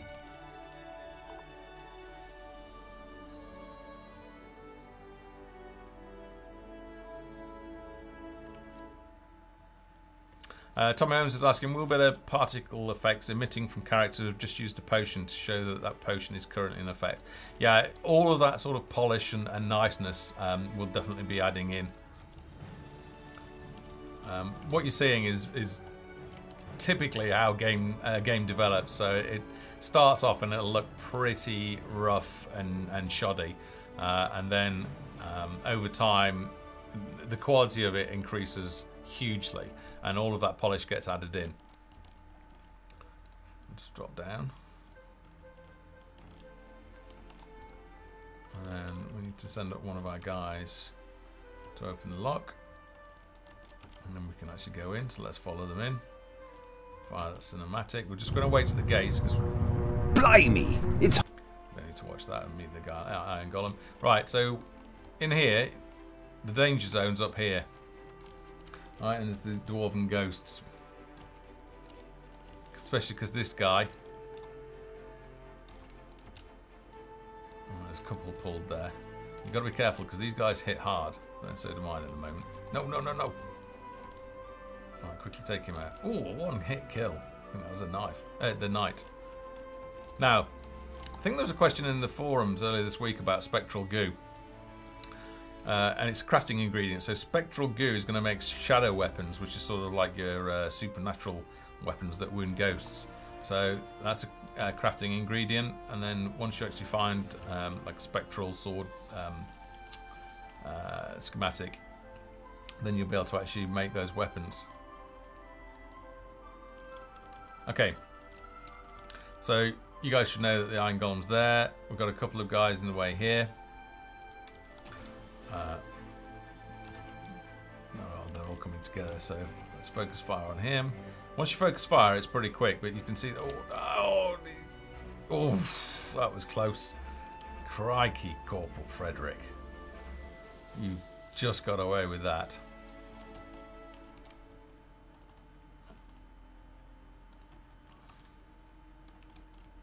I think what I'll do is I'll move my knight to the front and make sure he goes in first. Alright, now there's a champion up here. I can tell there's a champion because his name's in gold and he's got a little star next to his name.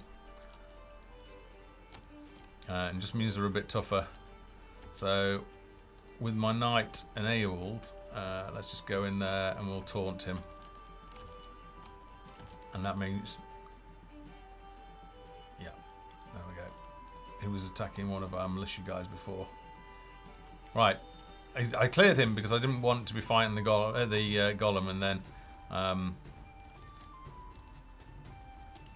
have this guy wander in. Now with this guy, he's going to fire off. If you leave him, he's just about to do his shock. Alright, and then again, let's get the knight.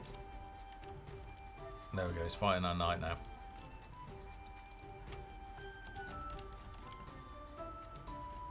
Oh, get out of there, knight. Alright, so our knight nearly died, you see.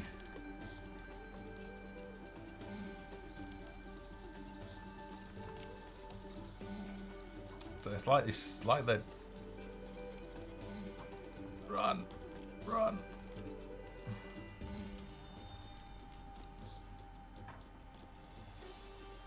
I'm in a little bit of trouble here because you need to be able to do enough damage to this guy. No, run!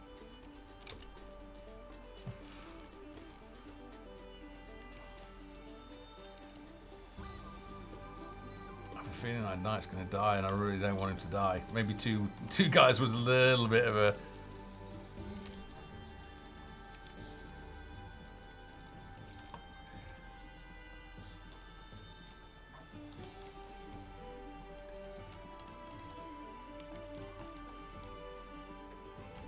Go on. Need to get him down to 25% health from shut down. You just stay there and let those guys... Oh, I see it's back up again. Get some health back.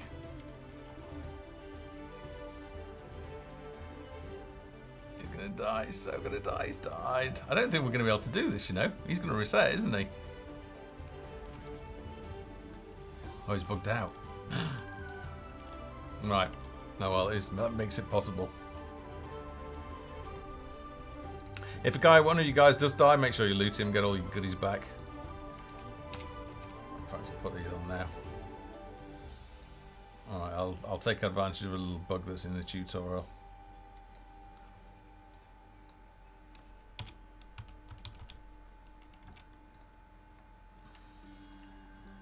No, he's recovering. They're not able to do enough. And this guy's nearly died. Why have you nearly died? We're going to have to get some more guys and come back and do him.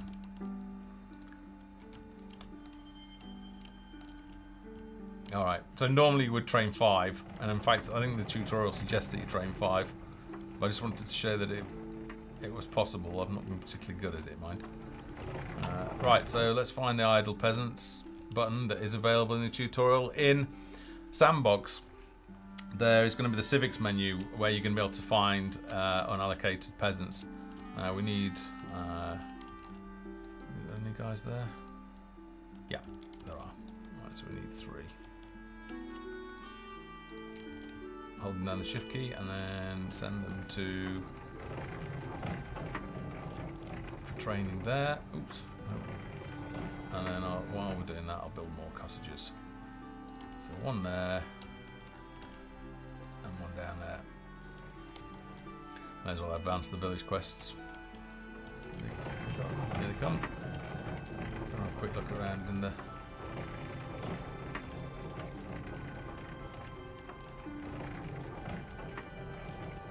barracks. Let's get these guys over.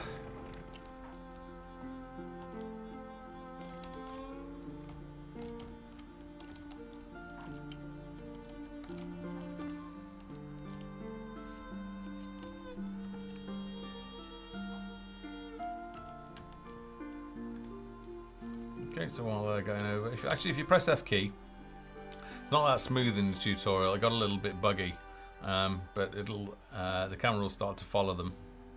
It glitches a bit. I'm hoping that's something that we can put into Sandbox because it's kind of a nice feature. Yeah, it's a 2-hour stream coming up. I think we'll keep going because I'll probably slice a load off at the start. This hasn't been the smoothest stream. And besides, I want to keep playing this. Anyway, while they're coming over to there,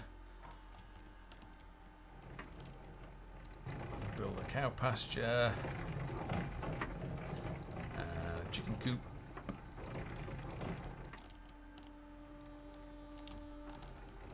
Come.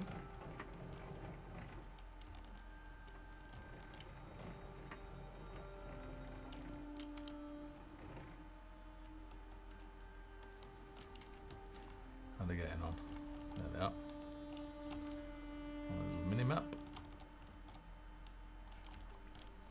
Under.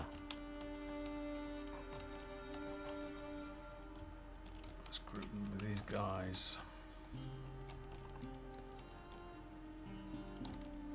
Hopefully still bugged. He is. Right guys, take him out. We increased the oh, he's back again.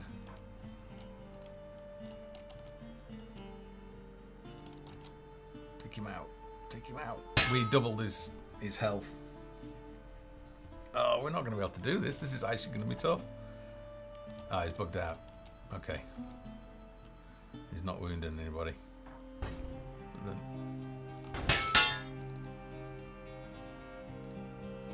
Give you the axe. A ring. In fact, let's just give you all this gear while they're chipping away at him. I think we may have made him too powerful. I don't know, what do you guys think?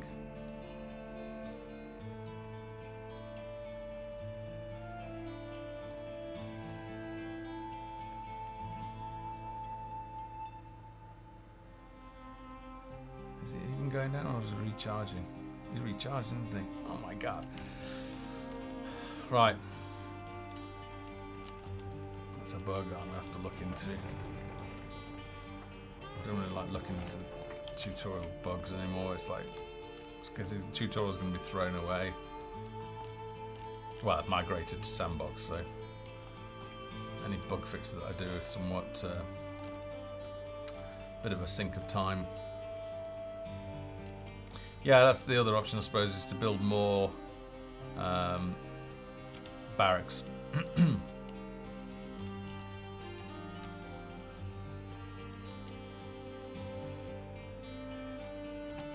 Is he going down at all?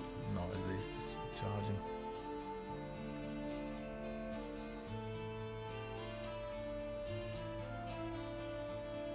Yeah, so in June it would have been easier than it is now.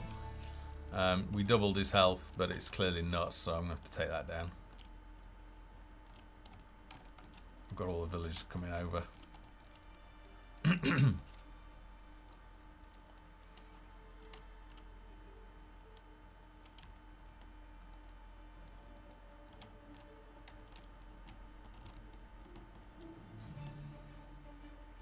They are getting there, I guess, with crits.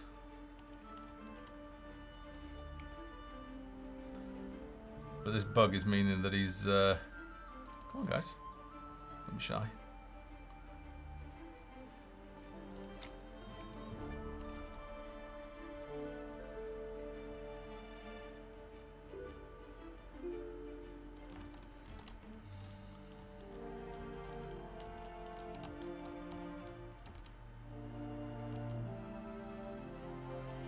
Take them out. Actually, probably need to move into the middle so they're going. Right, finally. Crikey. Right, so they activate the golem. And then what we need to do, now we can go. Hopefully it won't. In fact, let's just forget it. We're in trouble. Let's just use everybody. Send everybody! So the next part is to activate the power runes. Yeah, the advisor. We didn't. The advisor was created. We did have the intention of giving him a purpose. In what are you doing, standing around there? I guess it's all occupied. Yeah, it was. He had 8 around him. So there's a maximum of 8 units can attack a target. No, I actually wanted to go on that way. What am I doing? Activate these buttons. Let's get that. We should have, yeah.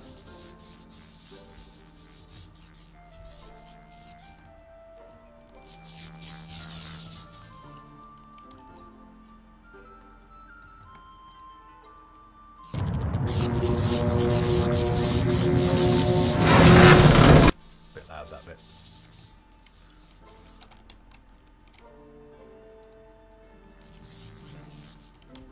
So he needs all 4 activating to be able to start him up. Excuse me.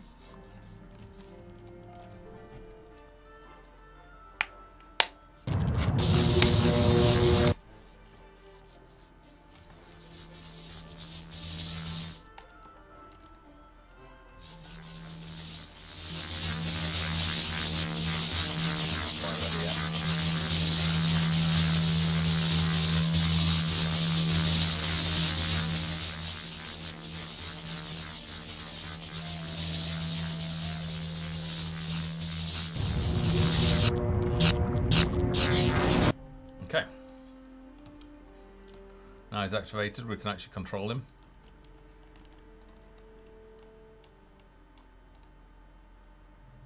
Oh, of course I've got sound turned down, haven't I? We don't need to wait for him. Actually, we can just go to Foundry.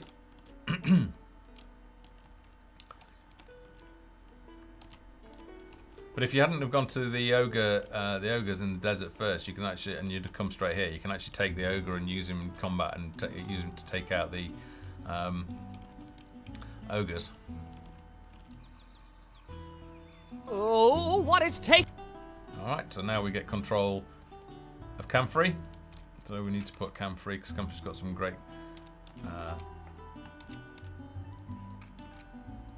crowd control as well.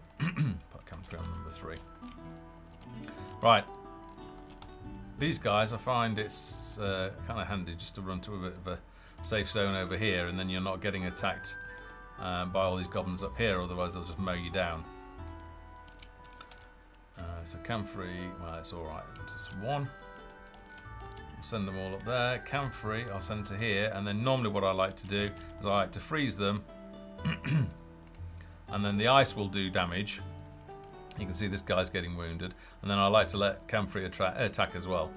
Camphor will level up quite quickly. I want those guys. So you guys go up there, grab Camphor. And again, I just freeze them, let the ice do damage, and it also means that they can't run and attack Camphor. So he's a bit squishy, Camphor. In fact, he's being attacked there. You can see the archers on him. Camphor generates quite a lot of threat. Now, the goblins are worth looting in here because they've got chainmail armor sometimes. Leather. All leather. Alright, maybe it's the other ones. Right. Where's Camphor? Let's drop down.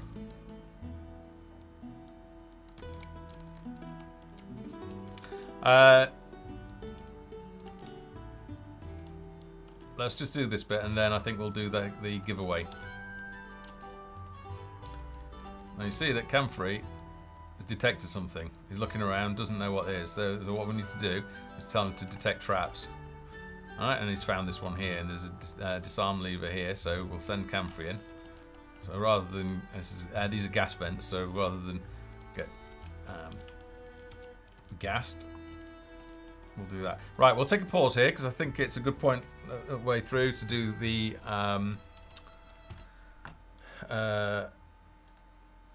giveaway. So just give me a second. Don't go and enter just yet, because I haven't set it up yet. I will do that just now.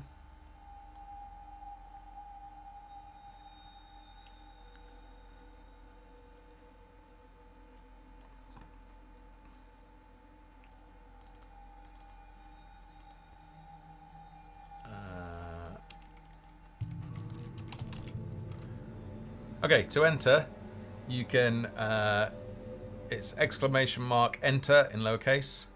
You'll probably see other people doing it now. So if you want to enter the competition to win a Steam key for Folktale, enter now. We will be doing a roll in a couple of minutes, and one lucky winner will receive that key. We'll provide that key via a private message in Twitch. So, yeah, that's it. Everybody, most folks know what to do. If you've got Folktale already, that's no problem. You can either not choose to enter and let somebody else have a chance to win it, or if you've got a friend that wants it, you'll be able to pass it on to them, and they'll be able to redeem it. You can enter now, by the way. I've set it up, so it's fine.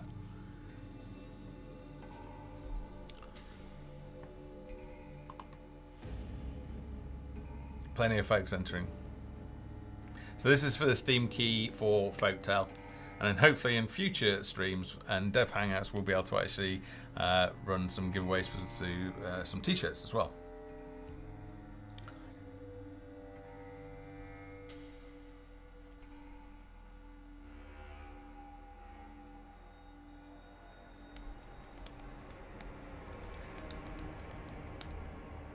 Oh, Foxall, mate. You ain't going to win it. You're on the dev team. if I roll it and it comes up with you, I'm rolling again.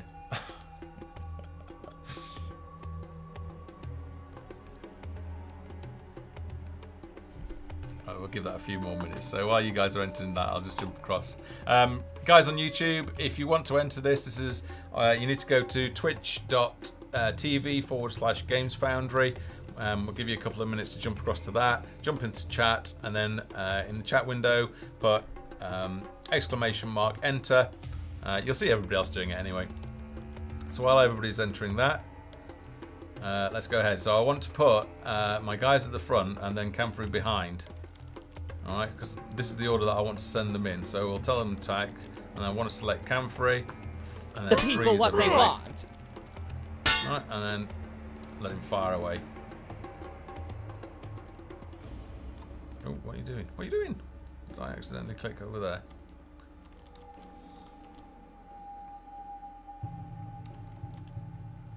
Okay.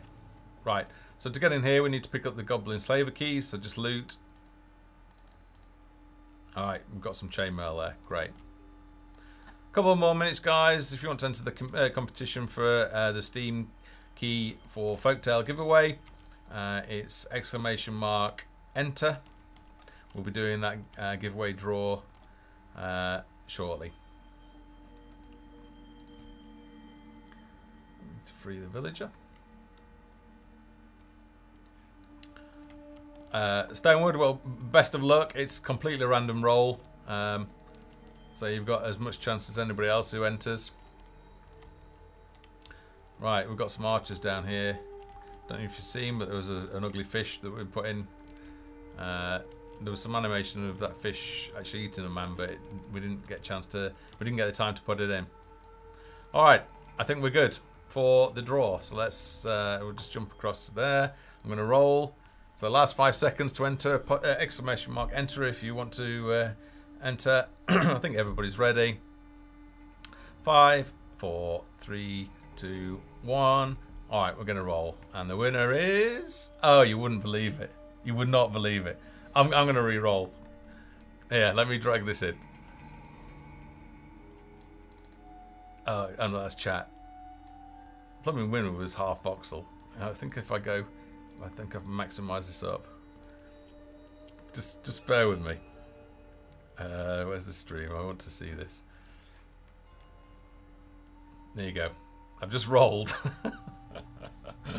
And half voxels won it. But as I say, he's on the development team, so he's definitely not getting it. So we're going to roll again. Alright? Ridiculous. No, you don't need to enter again. You don't need to enter again. I'm just going to roll again. I should have turned administrators off.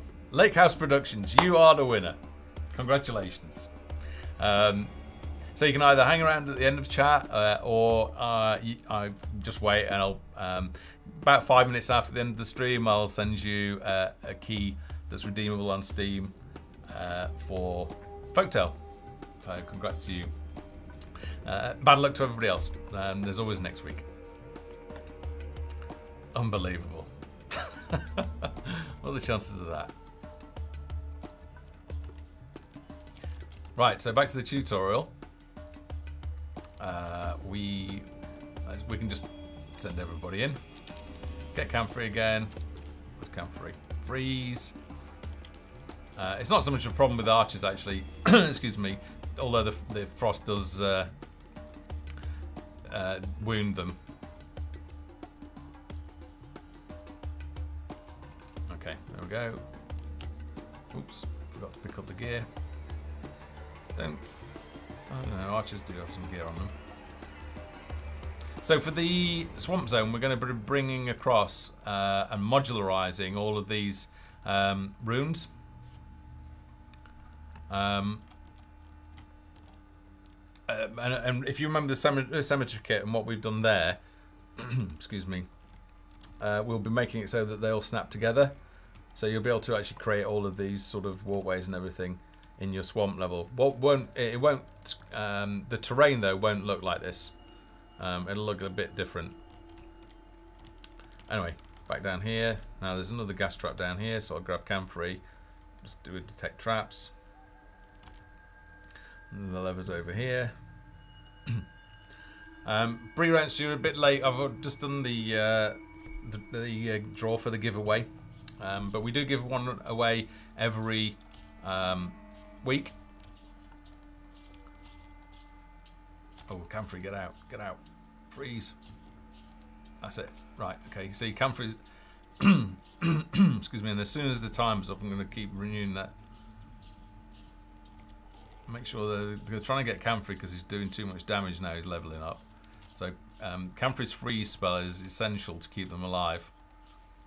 So I'll just go and open that. I hope there's some change. Alright, some cool loot in there. Excuse me. Let's see what. I don't think camphor can have swords, can he? No, he can't. Can he wear it? No, he can't wear chainmail. Obviously, being a male, being a mage.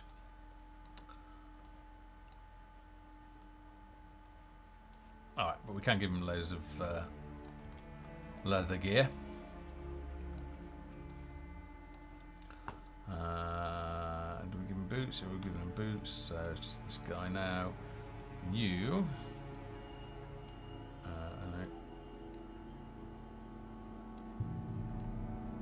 Can have that gear.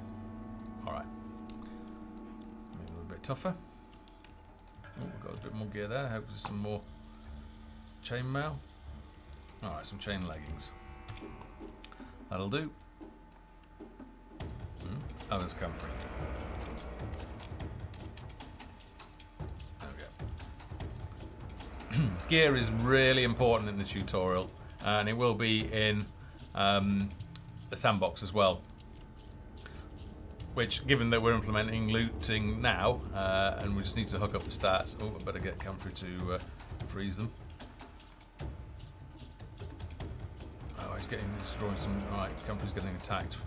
If Comfrey dies, by the way, he does respawn back where we met him.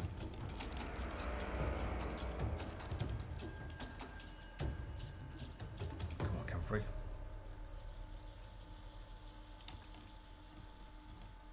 Just got to watch Comfrey's health.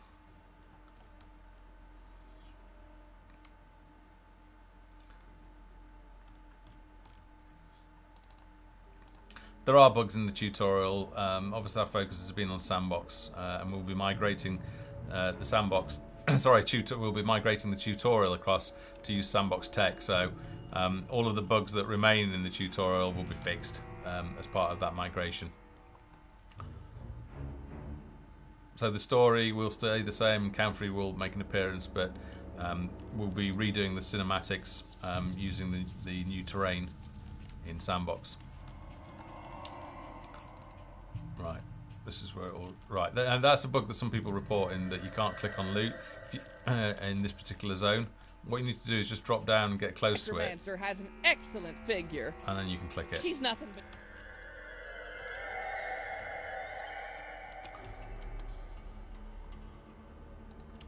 Yeah, the mage can miss.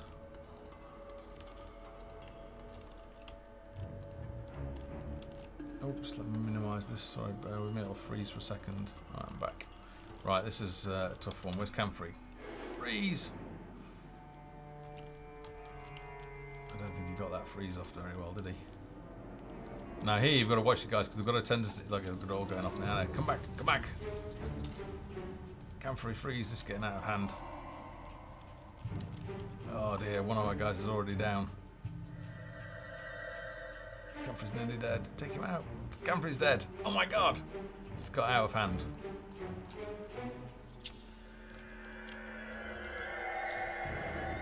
It's alright. Comfrey respawns. Joys. That was not good. I did make it tough on myself, given that I didn't bring many people along. Pick up all the gear. Oh my poor guys. Let's load them up with gear.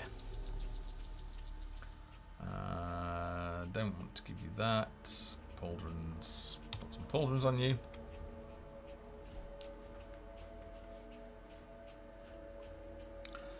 Polymorph, Comfrey's spells. It's kind of it's fairly rudimentary, I'd say, in the tutorial. In that, if they all monsters have got a collider on them, and so has the his spam attack. Oops, did I grab Comfrey? Yeah, I did. Okay, let's put him on hotkey 2.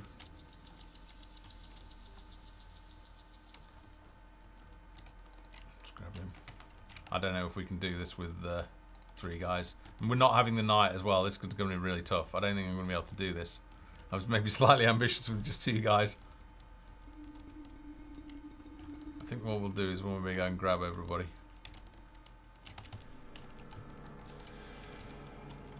Oh my god, this is not going to go well. Comfrey.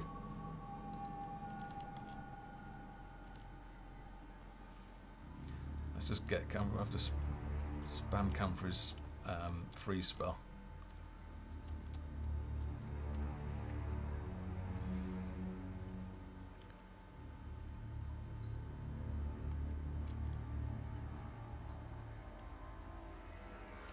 Comfrey's like the hardest unit in the tutorial.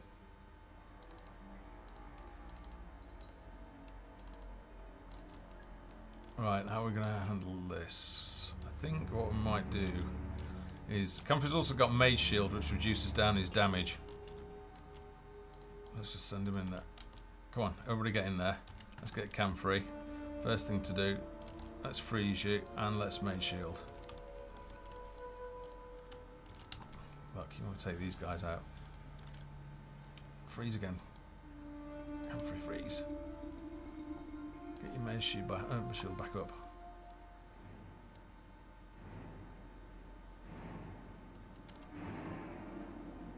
Freeze. Move back. Comfrey, get back. Right, now spam attack this guy. Ooh, that was a bit quirky.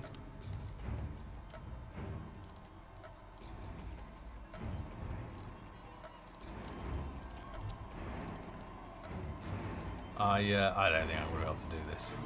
I think we're going to end up... The only way I can do it is just run through and hope they don't count me and hope they give up. But it's dubious, I think. And plus we've got some champions in there. I don't know. I'm not sure we're going to be able to do this, but let's give it a try. There are no keyboard shortcuts in the tutorial.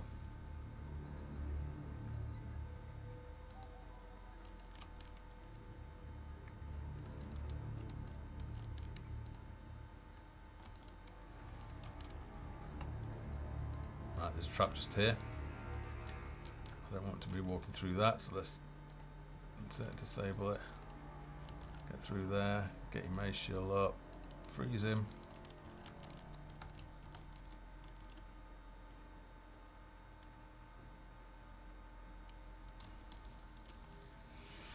I don't know, there's 3 of them, that's a lot of them. Mage shield, freeze. Spam attack. I have to watch his health as well. So I'll watch his health down here. Get ice back up. Frost, whatever it's called. What is it called? Freeze. Get his mage shield back up. His mage shield reduces the damage he does. Yeah, come on.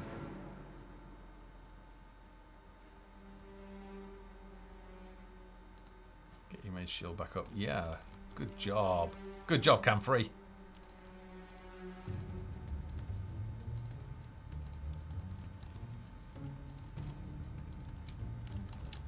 Actually, we need to let him heal. Camfrey doesn't have potions anymore, does he? So in Sandbox, around the portrait, you'll notice that we've got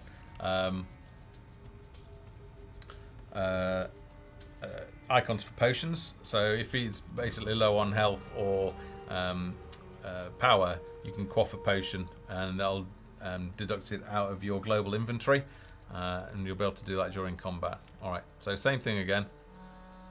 I think these are regular guys, so let's get his mage shield up, let's freeze them, especially that warrior, and then go for it. Let's get that freeze up again. Get his mage shield up again. Get freeze up, Camfrey, and run away. It's very important to run out of melee distance with Camfrey. There we go, taking care of it. Frost does quite a lot. The frost does quite a lot of damage. The freeze spell, should I say? Alright, this is an optional quest, and I've missed some already. There is another one. Some people missed this one that's down here, and there's also one over there as well. I've missed them as I've gone around, but right. Question is, and I don't think this is going to be possible because these ogres are immune to freezing, and I have a feeling that Camfrey's going to get totally owned by Urzel. But let's see. Slave Master Urzel. This is where the stream's going to end.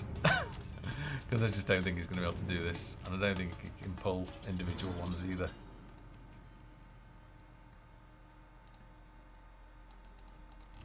Oh, well, at least keep Urzel out of the way. So let's go back to here. Alright. And there is no point in freezing these guys because they're immune. Oh, look, Camfrey's just getting owned. Camfrey's dead.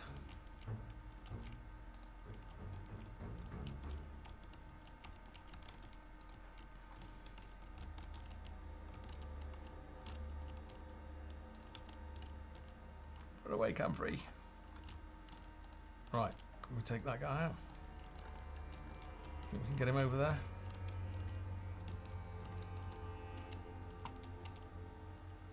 Oh, no, you've got no chance, Comfrey. You're dead. You're dead, dude. Yeah. Ooh, moonwalking. Right. Blech, dead. So, if you do want to do it, make sure you take at least 5 militia with you. Get hold of the knight. Give the knight loads of gear.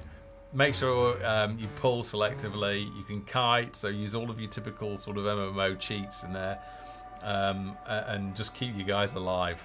That's the most important bit.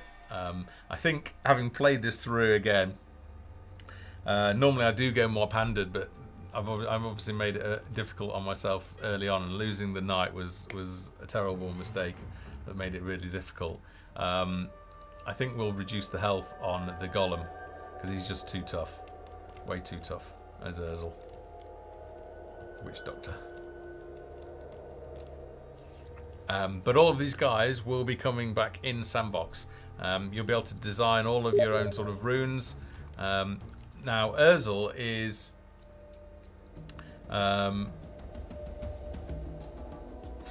distracting me. Urzel will be what we're referring to as an encounter. So to set up Urzel and use Urzel with all of the voice acting, cinematics and everything like that, is you will require Urzel's temple, which is what's in the background here. You'll require Urzel, and then I think the voice acting makes reference to his bodyguard, so you would also need those placing. And once you've placed all of them, then you'll be able to use the Urzel encounter in your game. So there'll very much be storylines that are consumable in one long go. So if you've played like Skyrim, for example, like all of the Fighters Guild quests were experienced completely separate to all of the Mages Guild, and that's pretty much how it will be in Folktale. Excuse me, but you'll piece it all together how you want it. And we'll obviously aim to give you as many encounters as possible and put as many bosses in there, sub-bosses, bodyguards and grunts. So what we've started doing for a lot of the monsters is making sure that we've got that hierarchy in there. So there's one race that we're working on at the moment where you have a king, the sort of like the elite warriors, and the grunts who are the workers. And we'll be revealing those at some point in the future, but all of those are set so that you'll be able to actually set up encounters in the games that you design, and you can tell your own stories that way. Right, well, we're done. I failed. I can't believe I failed. That's ridiculous. It is difficult with just two guys. It's obviously not doable. I had done it before, but now since we've made the golem that tough, that's pretty damn hard. I'm sure some of you will be able to give it a good crack if you want. Okay, so that pretty much wraps up this stream. Next week there won't be a stream because I'm not here. I am taking a rare weekend off, so the next stream will be around the middle of the month. Which will be probably around about patch time as well, so we'll have to see how that falls.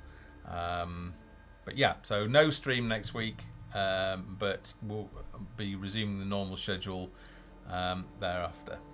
Okay. Thanks for joining us. Enjoy the rest of your Sunday wherever you are, and I will be sending out that Steam key in the next few minutes to Lakehouse Production or Product. I can't remember the full name, is open in the window at the moment. So take care guys, see you soon, bye.